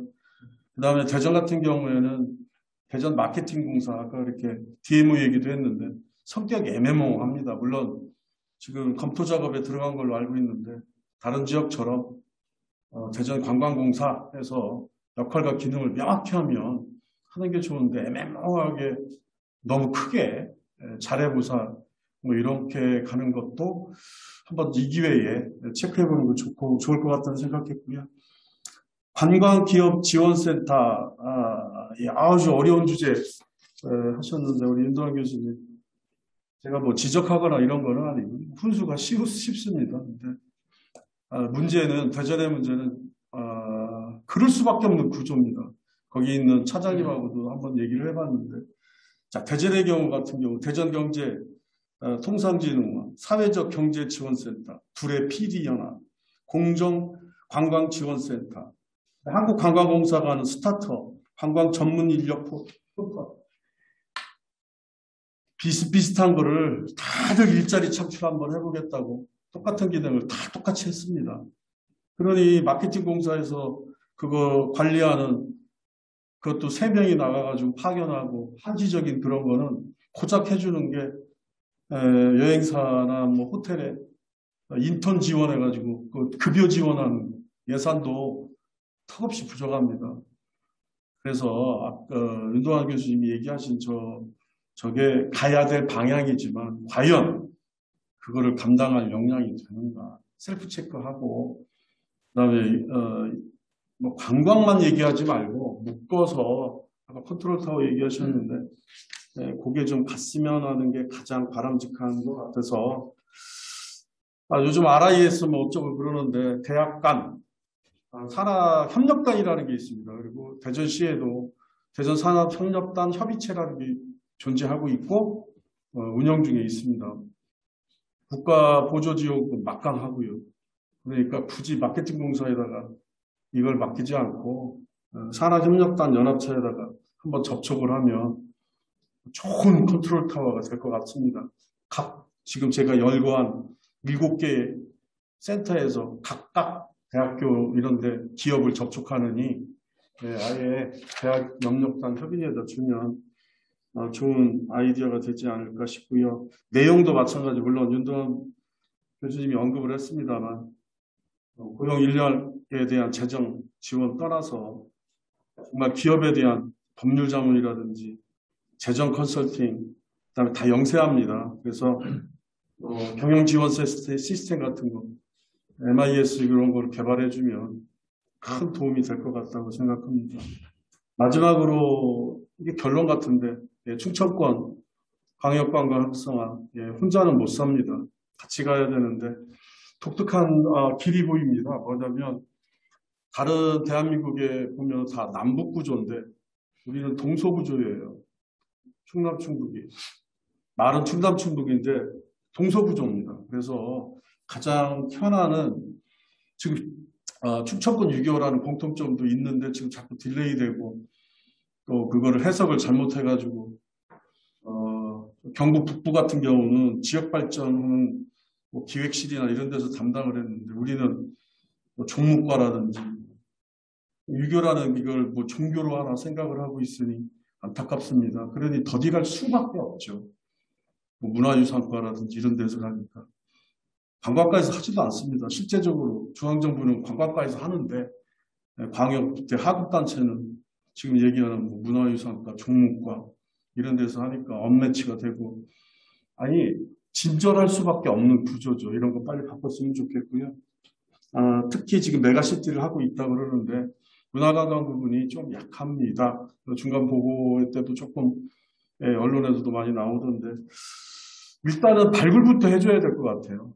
이렇게 4개 광역자치단체가 협업할 수 있는 콘텐츠를 먼저 던져줘야 될 것 같습니다. MB정부 때 충청권 광역경제권 협의체라고 지금 윤설민 박사님이 얘기하신 것처럼 이미 다 뭐 그때는 이제 부구수급이 갔었죠. 기관장들이 수상으로 갔었는데 그런 식으로 거기도 파견 나가고 지금도 각각 광역경제 담당이라고 있기는 있습니다. 근데 이제 그 조직이 깨지니까 그냥 사무실 없이 그냥 각 그 시청이나 도청에서 일하고 있는데 어쨌든 뭔가 거리를 만들어줘야 될 것 같습니다. 예를 들면은 보령과 관광지죠. 속리산 죽고 있습니다. 특구와 특구끼리 연결하는 지금 많이 검토는 하고 있었습니다. 보령, 보은간, 뭐 고속화도로라든지 이런 거 하나만 뚫어주면 아니 뭐 중장기적으로 던져만 주면 뭉치지 말라고 해도 뭉칠 것 같습니다. 그러니까 뭔지는 모르겠지만 뭐 대청호, 뭐 G9이라든지 이런 컨텐츠를 우리가 자꾸 던져줘야 국가에서도 좀 도움을 받고 좀 협력을 하지 우리끼리 그냥 스스로 뭉쳐라. 잘 못 뭉칠 것 같습니다. 왜냐하면 자칫 품권이라고 하니까 이게 또 역행입니다. 마치 관광지도를 우리 것만 찍어내는 것처럼 그래서 모순이 있을 수 있기 때문에 그런 생각을 해봤고 그다음에 관광진흥법이 지금 용역 중에 있는 것 같은데 지금 지방협의체 구성을 내년에 예산에도 엄청 세웠고 앞으로 간다고 그런다면 대전에서도 굳이 이거 공무원들이 이렇게 파견 나가고 합니다. 하고 있는데 문화관광을 우습게 봐서 그렇지 하고는 있습니다. 하고는 있는데 그것보다도 민간들이 좀 이렇게 예를 들어서 뭐 한국관광공사라든지 불의 협의체라든지 이런 것들을 확대시킬 수 있는 그래서 먼저 그러니까 주도권을 민간이 잡아가지고 갈 수 있는 다른 지역에서 안 하는 뭐 이런 것들을 한번 모범 사업으로 선도를 한다 그러면 추천권도 아마 그러니까 스판다이즈 좀 받지 않을까 그런 생각을 조심스럽게 했습니다. 어쨌든 예, 주제에 가장 맞는 주제인 것 같습니다. 우리 지금 파트가 협력, 연대, 연계에 아주 딱딱딱 맞는 세 개의 주제가 아닌가 감히 존경하면서 준비하신 연구원과 발표하신 우리 발표자님께 감사 인사드립니다. 예, 감사합니다. 예, 추가적으로 좀 발표 드릴 겁니다. 지금 우리 장교수님께서는 뭐 발표된 그 연구에 대해서 하나하나 꼭 필요한 내용들을 말씀해 주시는 지역에 대한 사랑, 관광에 대한 사랑이 워낙 높으신 분이기 때문에 많으신 분이기 때문에 어쨌든 사실 관광에 있어서의 타이레놀 같은 존재로 상황을 해결해주는. 자, 말씀 감사합니다. 혹시 이제 추가적으로 하시고 싶은 말씀이 있으세요? 발표 2, 3에 대해서도 제가 간단한 코멘트하고 여쭤볼 게 있었는데 다시 말씀드리고 나중에 답변을 드리겠습니다. 두 번째 발표 저희 윤도환 교수님 같은 경우는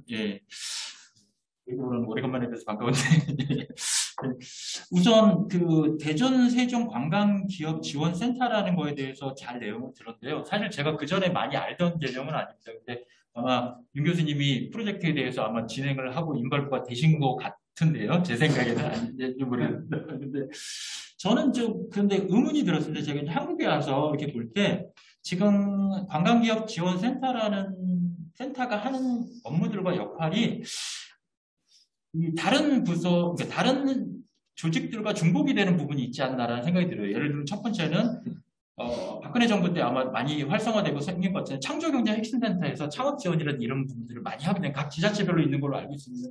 그런 부분에서 지원하는 방향하고 많이 겹쳐진, 물론 관광기업이라는 부분에 포커스는 있습니다만 그런 점에서 많이 겹쳐지기도 하고요. 그 다음에 교육이라는 부분에 있어서는 역시 저희 지역 내에 있는 대학들, 관광학과가 있는 대학들과의 어떤 중복, 그 다음에 전체적인 그 정책이나 이런 걸 컨트롤한다면 역시 DMO라든지 아니면 뭐 관광에서 컨트롤 타워하는 부서와의 중복도 있고요. 마지막으로 어떤 콘텐츠의 활성화나 콘텐츠 개발이라는 면에서는 또 역시 각 지자체별로 있는 콘텐츠 진흥원들과의 중복도 있습니다. 그래서 이런 중복들을 어떻게 해결하고 역할 분담이 있다면 어떻게 할 것인지 그런 부분들이 조금 의문으로 남았었고요.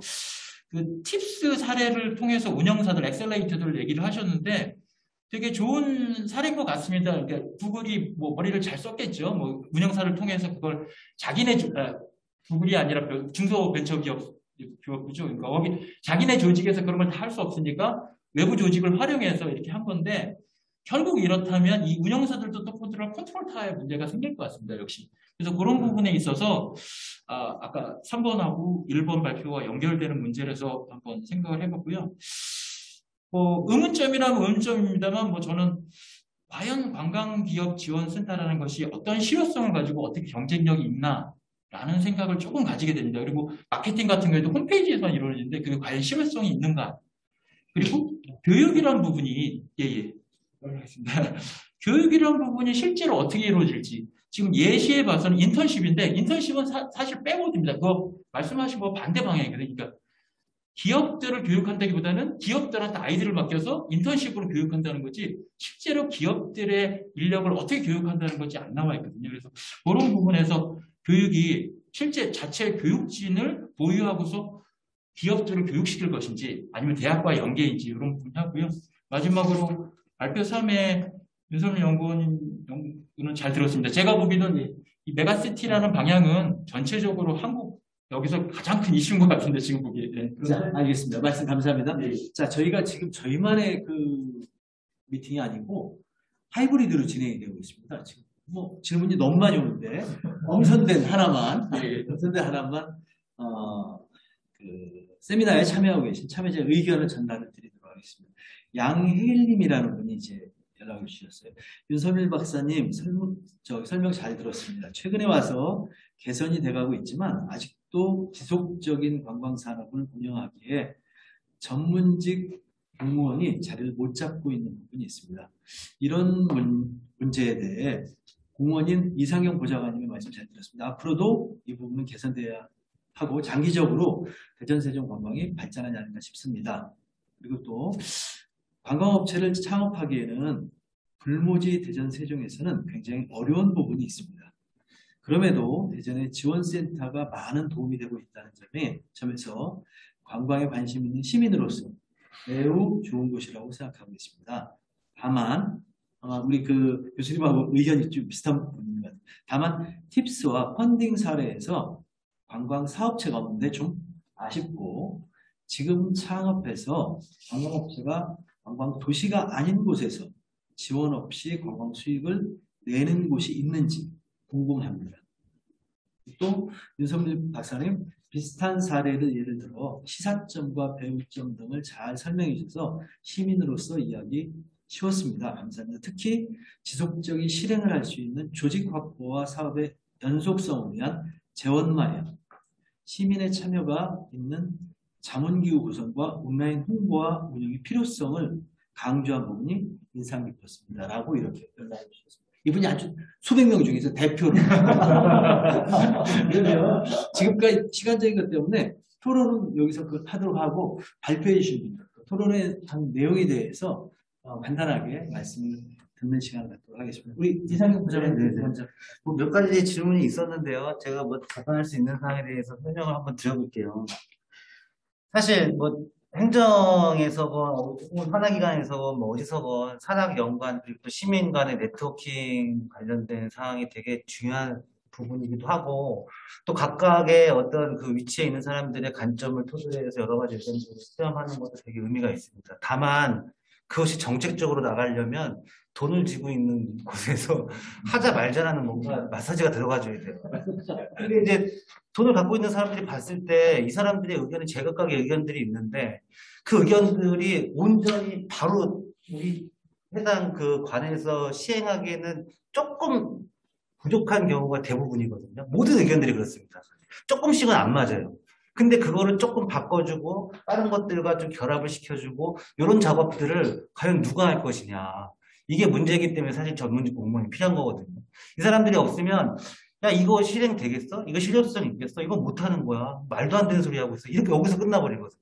근데 그게 아니라 이거를 이런 골자로 얘기를 했지만 여기에 이런 것들을 하게 되면 되게 좋은 의견입니다라는 어떤 그 가공을 할 수 있는 캐릭터가 필요한 거죠. 이제 그런 사람들이 있냐 없냐는 이게 정책으로 가냐 안 가냐의 문제인 거고, 그 정책을 실현하기 위해서 구체적인 사업화가 되느냐 안 되느냐의 문제이기 때문에 결국에는 그 브릿지 역할을 누가 딱 책임을 지고 할 것이냐 안 할 것이냐가 아주 중요한 상황이기 때문에 이제 전문직 공무원이 필요하다고 설명을 드렸었고, 저희 시도 똑같습니다. 관광에 대해 관심이 없다가 제가 들어오고 나서 이제 보니까 이 인간이 되게 여러 가지를 해요. 그러니까 이제 옆에서 봤을 때 처음에는 견제를 많이 하다가도 가만 보니까 이 양반이 하는 것들이 대단히 의미가 있고 그것이 결국에는 이제 저런 식으로 전개가 되는구나 하면서 처음에 1, 2년, 3년 동안은 대단히 어렵습니다. 전문직 공무원이 어렵습니다. 그 기간에 가장 이직률도 높은데 그걸 이제 옆에서 잘 서포팅 할 수 있는 사람을 딱 앉혀주면 코워킹이 잘 되죠.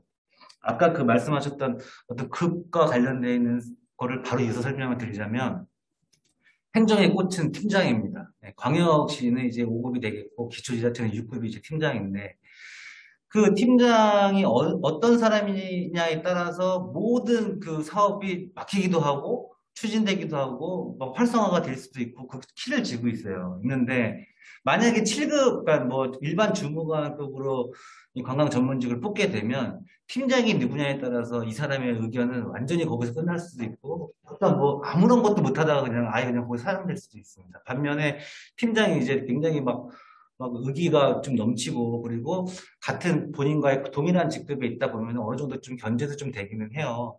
실례로 이제 제가 처음에 들어갔을 때 저는 이제 팀장급으로 있는데 사표를 좀 준비를 했었습니다. 너무 답답하고 힘들어서.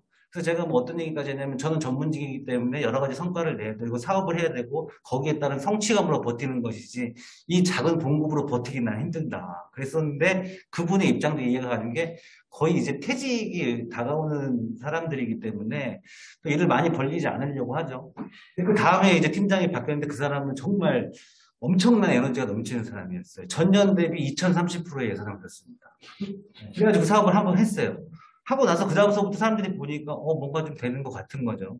그러니까 이제 제가 생각할 때는 처음에 전문직을 뽑을 때는 어떠한 의사결정에 대해서 그 지자체 장과의 커뮤니케이션을 할 수도 있고 중간에 있는 국가장과의 어떤 설득을 피력할 수도 있으면서 동시에 이제 시의회 가서도 의견을 피력할 수 있는 급이 필요하다고 생각은 들어요. 그리고 아까 그 어떤 그 대전 세종의 관광 활성화를 위한 얘기를 좀 하셨는데 제가 이 부분에서 간략하게 하나 드리고 싶은 얘기는 뭐냐면 대전 세종도 사실 관광에 대해서 정책적인 관심도가 많이 부족한 건 사실입니다. 그래서 그러한 관심을 불러일으키기 위해서 어떤 뭐 거버넌스도 좀 만들어야 되고 여러 가지 기반 작업이 필요하다는 거는 이제 다들 전문가들은 다 수용을 해요. 다만 행정 쪽에서는 어떤 가시적인 어떤 정치나 정책적인 측면에서 필요한 사업들이 동시다발적으로 투트랙으로 가져야 됩니다. 그러니까 예를 들어서 정말 기반 작업하는데 몇 년 동안, 3, 4년 동안 걸립니다. 이렇게 하다 보면 행정에서 절대로 그런 걸 수용하지 못해요. 그러니까 행정 쪽에서는 짧은 기간에 단기적으로 어떤 성과가 나오는 사업들을 한번 터뜨려 주면서 관심도를 끌어와야 그 관심도를 토대로 해서 어떤 예산 편성을 해서 기반을 만들 수 있는 것이지 그런 것들은 다 필요 없고 우리는 하려면 제대로 기반서부터 만들어야 됩니다. 이러다 보면 결국에는 예산 문제도 생기게 되고 정책적인 어떤 관심도도 많이 떨어질 수밖에 없거든요. 그래서 현실성 있게 사업을 추진하려면 투트랙으로 가는 게 좀 더 낫지 않느냐 이런 생각이 듭니다. 이 정도로 할게요. 알겠습니다. 말씀 감사합니다. 자, 김성환 저도 관광기업지원센터에 대해서 조금 더 말씀을 드리면 서두에서도 말씀드렸듯이 굉장히 어려운 주제입니다. 이게 무에서 유를 창조하는 그런 사업이기도 하고 아까 장인식 교수님께서도 말씀하셨듯이 좀 현실과의 좀 괴리감이 좀 있는 게 사실입니다. 이게 모든 정부에서는 다 창업을 유도하고 근데 사실 지금 뭐 박근혜 정부 때부터 했던 게 그 뭐 창조기업 이런 것도 했던 게 그 배경에는 어떤 취업난하고 또 맞물리는 게 있거든요. 정부가 바뀌면서 이름만 좀 틀려지고 자꾸 창업을 유도하려는 그런 면이 한편에 있고 또 하나는 이제 뭐 스마트가 좀 대세다 보니까 여러 가지 뭐 어플 개발이라든지 이런 개발들은 주로 좀 소규모 그런 상업기업들이 주도로 이제 히트를 치고 그러다 보니까 좀 창업 쪽으로 많이 몰리는 경향이 있는데 사실 진짜 그 기업이 처음에 새롭게 이제 없는 자금을 가지고 실제 기술이 사업화되기 위해서는 굉장히 인고의 과정이 필요한 것 같아요. 저도 산단에서 보면은 뭐 각종 특허라든지 이런 것들이 막 수백 건, 수천 건씩 있는데 사실 그게 기술 사업화가 되는 거는 100건 중에 한 건 될까 말까입니다. 그리고 금액도 작고요. 근데 또 이제 뭐 카이스트라든지 뭐 전남 과기대 이런 데 보면은 그 한 건이 수백억 하는 그런 경우도 있습니다. 그러니까 1000건의 특허가 있더라도 한 건의 특허가 또 대박을 치는 경우도 있고요. 사실 그런 쪽에 이제 잠재력이 어떻게 보면 투자를 하는 건데 다 만들어져 있는 곳에서 뭔가 새로운 그런 기업들을 관광 개발을 하는 것도 의미가 있지만 대전이라는 곳이 사실 관광지로서 아까 말씀하셨듯이 그런 인프라가 사람들 인식 속에서 많이 부족하다고 생각이 드는 거는 사실인데 저는 이 창업을 바라보는 시선이 그동안에 이제 그 규모의 경제로 바라보면은 범위의 경제 쪽으로 관점을 봐야 된다고 생각합니다. 그러니까 어떻게 보면 원소스 멀티유스처럼 요즘에는 이제 고객들 선호도도 굉장히 다양해지고 하기 때문에 한 가지 제품을 좀 다양화시켜서 바라보는 개발하는 그런 접근법이 필요하다는 점에서 어떻게 보면 이런 관광 창업이라든지 인큐베이팅 이런 것도 좀 혁신적인 새로운 시도를 할 수 있는 관점에서는 굉장히 긍정적인 역할을 할 거라고 생각합니다. 다만 이제 좀 현실적으로 예산 부족도 있을 것이고 또 인력 부족도 있을 것이고 또 그걸 전담하는 거버넌스도 사실 좀 인프라가 잘 갖춰져 있지 않은 건 사실입니다. 그렇기 때문에 그래서 좀 앞으로 그런 쪽에 좀 더 관심이 필요하다고 생각을 하고 또 문경에 아까도 말씀드렸지만 화수원 같은 경우에는 뉴스에도 뭐 언론에도 많이 보도가 됐는데 그 불모지였습니다. 아무도 찾지 않는 그 폐가인데 그게 지금은 뭐 몇만 명씩 방문하는 그런 명소가 되지 않았습니까? 그런 식으로 도시재생 차원에서도 좀 뭔가 이런 창업 기업들이 좀 크라우드 펀딩이라든지 이런 새로운 시도를 통해서 대전에 잘 알려지지 않은 그리고 좀 낙후되어 있는 지역들을 좀 재생시키는데 좀 기여를 할 수 있을 것 같아요. 그건 또 대기업에서는 할 수 없는 일들이거든요. 그렇기 때문에 그런 접근법이 좀 필요하고 저희가 이제 바라보는 시민들께서도 좀 관광 창업 기업들의 좀 많은 관심이 필요하다고 생각이 듭니다. 알겠습니다. 말씀 감사합니다. 자, 유선 선생님.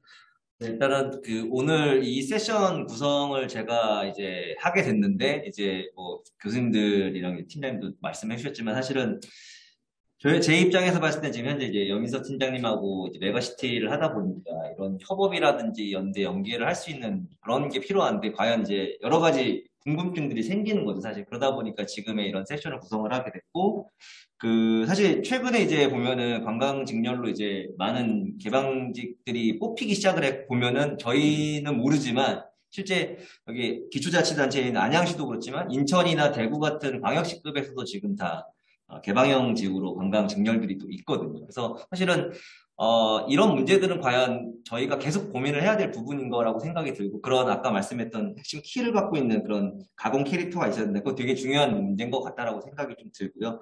그리고 두 번째 대전세종관광기업지원센터, 사실은 뭐 이주병 교수님 말씀해 주셨지만 사실 중복적인 부분들도 굉장히 많을 수 있는데, 사실 그럼에도 불구하고 대전에서는 이런 대전세종관광기업지원센터라든지 대전 트래블 라운지 같은 사업들을 가져온 것도 그전에는 없었던 변화라면 또 변화라고 또 저는 말씀을 좀 드릴 수도 있을 것 같고요.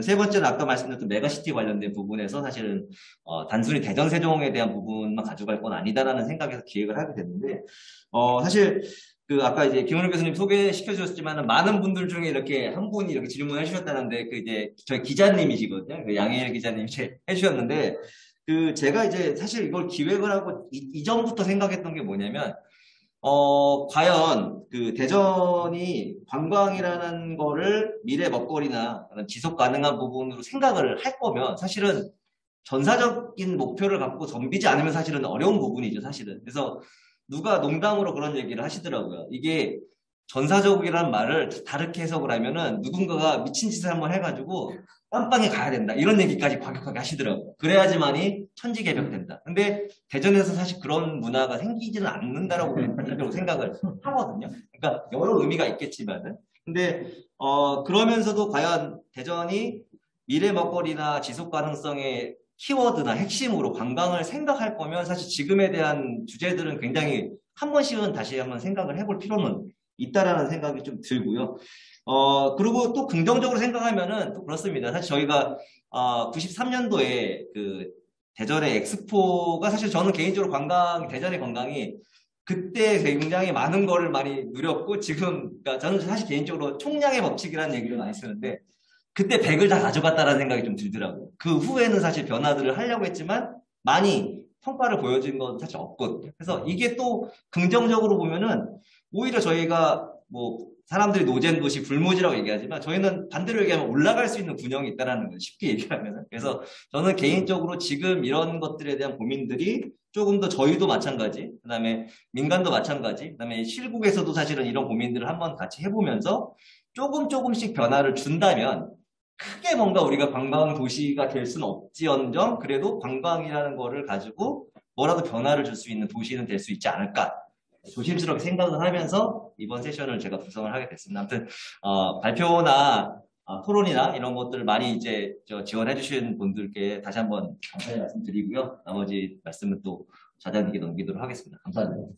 사실 1993년 대전 엑스포 그 당시에 방문객 수를 따져가지고 어느 분이 그러시더라고요. 방문객 수를 봤을 때 대전이 땅이 안 꺼진 게 용하다.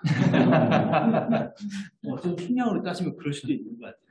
사실 오늘 대전 세종 거버넌스 기능 강화 방향과 과제를 가지고 정말 중요한 논문 3편 또 관련된 토론을 했습니다.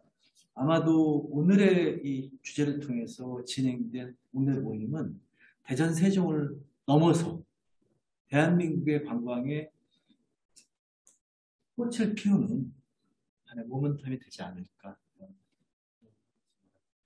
짧을 수도 있지만 또 2시간이라는 시간 동안에 발표를 해주신 우리 이상경 보좌관님, 그리고 윤동환 교수님, 또 윤설민 박사님, 또 옥구슬 같은 또 토론을 해주신 소영재 팀장, 또 이주명 교수님, 장인식 교수님한테 진심으로 감사를 드리면서 오늘 관광 섹션은 질문이 하나 더 들어온 것 같고. 아, 더 들어왔나요? 네. 질문 맞죠? 맞나요? 안 보여요? 먹힐 수 있을 것 같은데. 아, 사람을 기획하는 곳이 관광 창업부 비슷한 언제까지 관광을 말씀하신 것은 좀 아쉽습니다. 코로나19로 인해 멀리 떠나는 관광보다는 국내 여행과 원정 여행, 관광에 관심이 끌리고 있습니다. 이런 작은 관광은 업체가 아닌 마을 활동가가 맡고 있습니다. 혹시 이런 작은 여행을 기획하는 곳을 지원할 수 없을지 의문이 듭니다. 아, 예. 저기 이분이 그 독자분들의 대표이신 것 같은데요. 그분이 또 의견을 주셨네요. 조금 전에 이제 말씀하신 대로 사실 코로나 때문에 조금 전에 그 말씀도 했죠. 오버투어리즘도 말씀을 하셨었는데 사실은 제가 오버투어리즘 때문에 스마트 관광이 필요하다고 논문을 썼는데 코로나가 나와버렸어요. 이거와 상관없이 그 요즘에 뭐 애말 관광이 돼버려가지고 그런 측면에서 본다면 요거에 대해서는 별도의 답을 드리는 것보다 국내 관광이 활성화된 건 사실이죠. 락다운이 되고 해가면서 운전 관광이랑 관광에 대한 그 방향이나 그런 것들이 좀 달라질 거라고 생각을 하고 있고 그에 따라서 정책도 달라지지 않을까라고 생각하고 있습니다. 이에 대해서는 아마 추가적으로 우리 대전세종연구원에서 준비를 할 테고 또 여기에 계신 분들이 다 관심을 가지고 이에 따른 방향성에 대해서 어떻게 가야 될지에 대해서는 아마도 향후에 말씀하실 걸로 기대를 하고 있습니다. 자, 그러면 혹시 시간이 되면 한 2분 정도만 짧게 코멘트 할 수 있을까요? 시간이 안 돼? 예. 30분까지라서 괜찮습니다. 30분까지입니다, 저희가.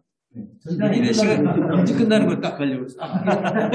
아니, 다른 게 아니라 세 번째 발표에 대해서 저도 되게 흥미롭게 들었고 하는 주제인데 사실 메가시티라는 부분은 지금 수도권이 아닌 지역 어디서나 다 내고 있는 주제 아니니까 사실 호남도 그렇고 부울경도 그렇고 아마 부울경이 선두. 근데 이 대전, 세종, 충남, 충북이라는 이 중부 충청권 같은 경우에는 상당히 독특한 그러면서도 경쟁력이 있는 메가시티가 될 수 있을 것 같아요. 수도권과의 경쟁력을 키우는 것이지만 수도권과의 상생 방안도 한번 생각해 볼 수 있는 지역이거든요. 그러니까 이게 뭐 데이트립이 가능한 거기 때문에 그래서 발표하신 거 되게 흥미롭게 잘 들었고요. 근데 이제 제가 하나 그냥 코멘트를 한다면 이런 것들이 있을 것 같아요. 제 생각에 저도 이제 이런 부분을 연구나든지 이런 부분에서 많이 생각을 했고 했는데 이런 광역 관광 활성화라는 부분에서 제가 판단하기에는 실패한 모델과 성공한 모델이 있다고 생각이 됩니다.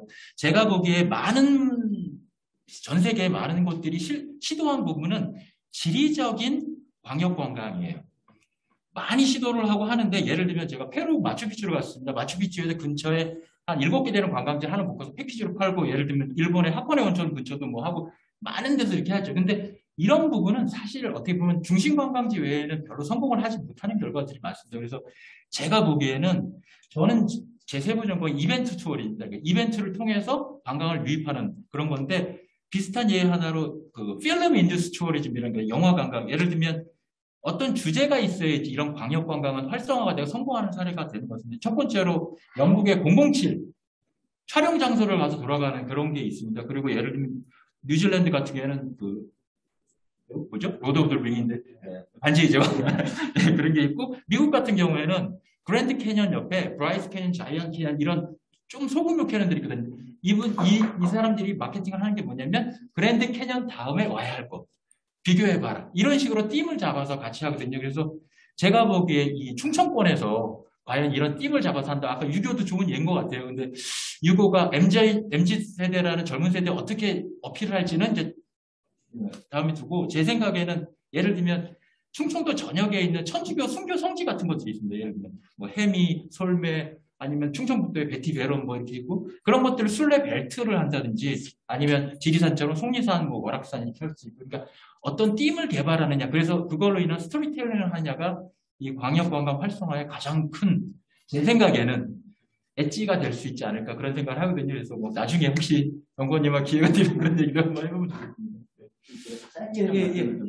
지금 이주명 교수님 얘기랑 방금 아까 제가 지금 눈이 잘 보이는지 모르겠는데 저기 아마 관광 마케팅과 박유진 팀장님 같아요. 제가 봤을 때는 근데 맞죠? 저 밑에 저기 써있더라고요. 나규진 팀장님인 것 같은데, 그 두 가지 제가 같이 말씀을 드릴게요. 일단 이주명 교수님 말씀해 주신 게 사실은 지금 연 박사님하고 얘기할 때 저희도 사실 제일 공감하는 게 이게 광역을 저희가 단순 무식하게 지리적으로 붙어 있다고 물리적인 걸 다 해결할 수 있는 건 아니죠. 특히 관광 같은 경우가 그렇잖아요. 일반 도시들은 각자 잘 살기 위해서 하드웨어 개발을 하면 되는데 관광은 오히려 그거를 위해서 만들어지는 것보다 만들어진 거를 뭔가 연결시켜 줄 수 있는 고리가 필요하다고 저는 생각을 하거든요. 그래서 지금 저희가 메가시티 하는 작업들 중에 하나가 충청권의 문화 관광이 엮일 수 있는 게 뭘까를 저희가 사례 조사를 좀 미리 해놨어요. 근데 그중 하나가 교수님 말씀하셨던 전 개인적으로 천주교 성지순례 관련된 그런 부분들도 연결성이 좀 있을 거라고 보여지고요. 그다음에 또 그 판소리인데 옛날 판소리 관련된 것 중에 없어진 판소리 이것도 사실 연결성이 좀 있더라고요. 그래서 그런 것들 저희가 지금 연 박사님하고 하는 과제에서 좀 녹여서 좀 제안을 할 생각이고 저도 사실은 그런 그 테마를 관련돼서 연결해서 충청권이 살 수 있는 거를 가져가야 된다. 그건 이제 장 교수님이 전에 해주셨던 뭐 포도 관련돼서 와인 관련 그것도 사실 그런 맥락이라고 보여져서 그런 걸 좀 더 저희가 녹여낼 생각이 좀 있고요. 근데 박윤 팀장님 말씀해주신 것처럼 사실은 공감하는 게 지금 저희가 관광들의 PD라든지 공정관광 사실은 어찌 보면은 큰 규모는 아니지만은 소규모에 대한 부분들을 지자체가 특정 테마를 갖고 그 소위 말하는 니체 마켓으로 들어가기 위해서 이제 그런 걸 하고 있죠. 그래서 대전도 전 개인적인 변화가 필요한 게 과거에 여행사가 주도했던 대규모, 소규모의 상품들도 분명히 필요하지만 오히려 1인으로 운영하고 있는 여행사나 이런 것들이 아니면 1인으로 되는 가이드, 로컬 가이드들 이런 분들이 결국은 저런 거를 할 수 있는 역할들이 되기 때문에 이분들하고 그 기존에는 여행사가 따로 놀면 사실 안 된다고 생각을 하고 이분들이 같이 판을 키워서 놀 수 있게끔 만들어주는 거 이게 사실은 지금 말씀하셨던 공정관광이나 아니면 지역 주민들이 주도가 돼서 할 수 있는 관광 이런 것들에서 핵심이 될 수 있을 거라고 생각이 들고 아까 교수님께서 말씀해 주신 것처럼 그런 것들이 저희 연구원에서 필요하고 시적절하게 또 연구가 필요하다면 그런 것들을 통해서 서포트를 하고 계속 발굴하는 것들을 계속 지원하도록 하겠습니다. 네, 감사합니다. 그거에 대해서 뭐 투어 크리에이터 해가지고도 이제 지금 나오고 있는 것 같아요. 자, 아무튼 그 오늘 세션은 이렇게 만 지금 4분 남았습니다. 이건 1박 2일로 또 옮기시죠. 정부 차원에서 제공이 있어서 저희가 이제 구에서 지금 지방자치법이 이제 개정이 돼서 저희뿐만 아니라 이제 전국의 시군구 단위에서 이제 의회의 정책 입법보좌관을 이제 만들게 돼 있거든요. 그러다 보니까 이제 저희도 그 의원 정수의 반 정도를 입법보좌관을 만들어야 되는데 그러면 이제 그 중에서도 이제 저희 문화관광 쪽으로는 한 명 정도가 이제 해당되지 않을까라고 싶으면 전국적으로도 지금 한 200~300명 정도로 추산이 되는데 그 정도의 입법보좌관 관광문화 관련 그렇게 포함이 된다면 앞으로 이런 그 전문직에 대한 부분들은 어떻게든 논의가 좀 돼서 어떻게 운영돼야 될지에 대한 부분들이 조금 계속 논의가 돼야 되는 게 필요하다고 느껴집니다. 자꾸 간략하게 그 광역 뭐 한없겠는데 아니 광역관광 얘기가 나와가지고 경기도에서도 좀 고민했던 사례를 한번 설명해 드리려고 해요. 제가 이제 경기도의 경기관광공사에다가 맨날 줄기차게 요청했던 게 뭐냐면 그 돈도 안 되는 시티투어 버스를 왜 지자체에서 기초에서 하게끔 만드냐. 당신네들이 광역으로 하는 거 그거야말로 광역에서 해야 되는 거지. 광역 네트워킹을 해서 해야 되는 거지. 인천시건 뭐 서울시 이외에 다 적자거든요. 그거 뭐 돈 먹는 하마입니다. 그래서 그런 사업들이 당연히 기초에서 하기에는 대단히 어려운 사업들인데 그런 것들을 광역적으로 운영을 하면 안 되냐 이런 얘기를 많이 했었는데 지금 뭐 추진이 되는지 모르겠습니다만 경기관광공사에서 그런 플랜을 한번 짜긴 했었어요. 경기도가 서울을 중심으로 이렇게 테두리에 있잖아요. 둘러싸고 있어서 이 동선 자체가 대단히 멉니다. 멀다 보니까 그럼 연예인을 광역적으로 어떻게 네트워킹을 시킬까 고민을 하다가 축제를 일정 기간에 다 몰아넣어 버리자. 그러니까 각 지자체에서 이제 축제를 하게 되면 니들 일자를 다 조정해가지고 뭐 특정 달에 2주 동안 여기에 다 넣고 거기에 동선을 이어주는 버스를 운영을 하게 되면 사실 이제 그런 것들로 네트워킹이 되거든요. 그래서 이제 아까 저기 어떤 분이 말씀하셨듯이 그러면서 여기 이제 연구원이 있다 보니까 어떤 미션을 줄 수는 있어요. 그 루트상에 있는 각 지역별로 우리 동네 한 바퀴라는 주제를 가지고 소규모의 어떤 동네 아이템을 한번 개발을 해봐라. 우리 공모를 한번 하겠다. 이런 식으로 하게 되면 이제 그 하나의 주제를 틀로 잡고 다양한 이제 서브 아이템들이 이제 가지를 칠 수 있겠죠. 이제 그런 것도 한번 생각해 볼 수 있을 것 같아요.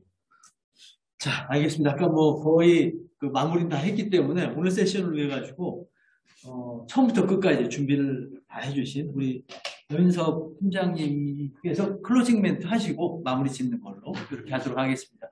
자, 감사합니다. 오늘 그 대전 세종의 관광 거버넌스 기능 강화 방향과 과제라는 바로 딱딱할 수 있는데 오늘 토론 너무 잘해주시고 자장도 너무 잘 봐주시고 너무 잘해주셨고 그리고 저희가 지금 충청권 메가시티라는 거 제가 연구 책임으로 있지만 거기에 도움된 말씀도 많이 해주셔서 감사합니다. 결국에는 관광이라고 하지만 저희가 모든 항구는 다 같이 이렇게 연결이 되는 것 같아요. 그래서 공간 속에 사람이 있고 그 사람들이 또 어떤 주제로 모이고 뭐 이런 것들은 단순한 건데 그 관광이 보이는 그대로가 관광이잖아요. 경치를 보는 거. 근데 경치를 지금까지 눈으로만 봤는데 이제 마음으로 보는 관광까지 오늘 말씀해 주신 것 같아서 저도 되게 감명 깊은 자리였습니다.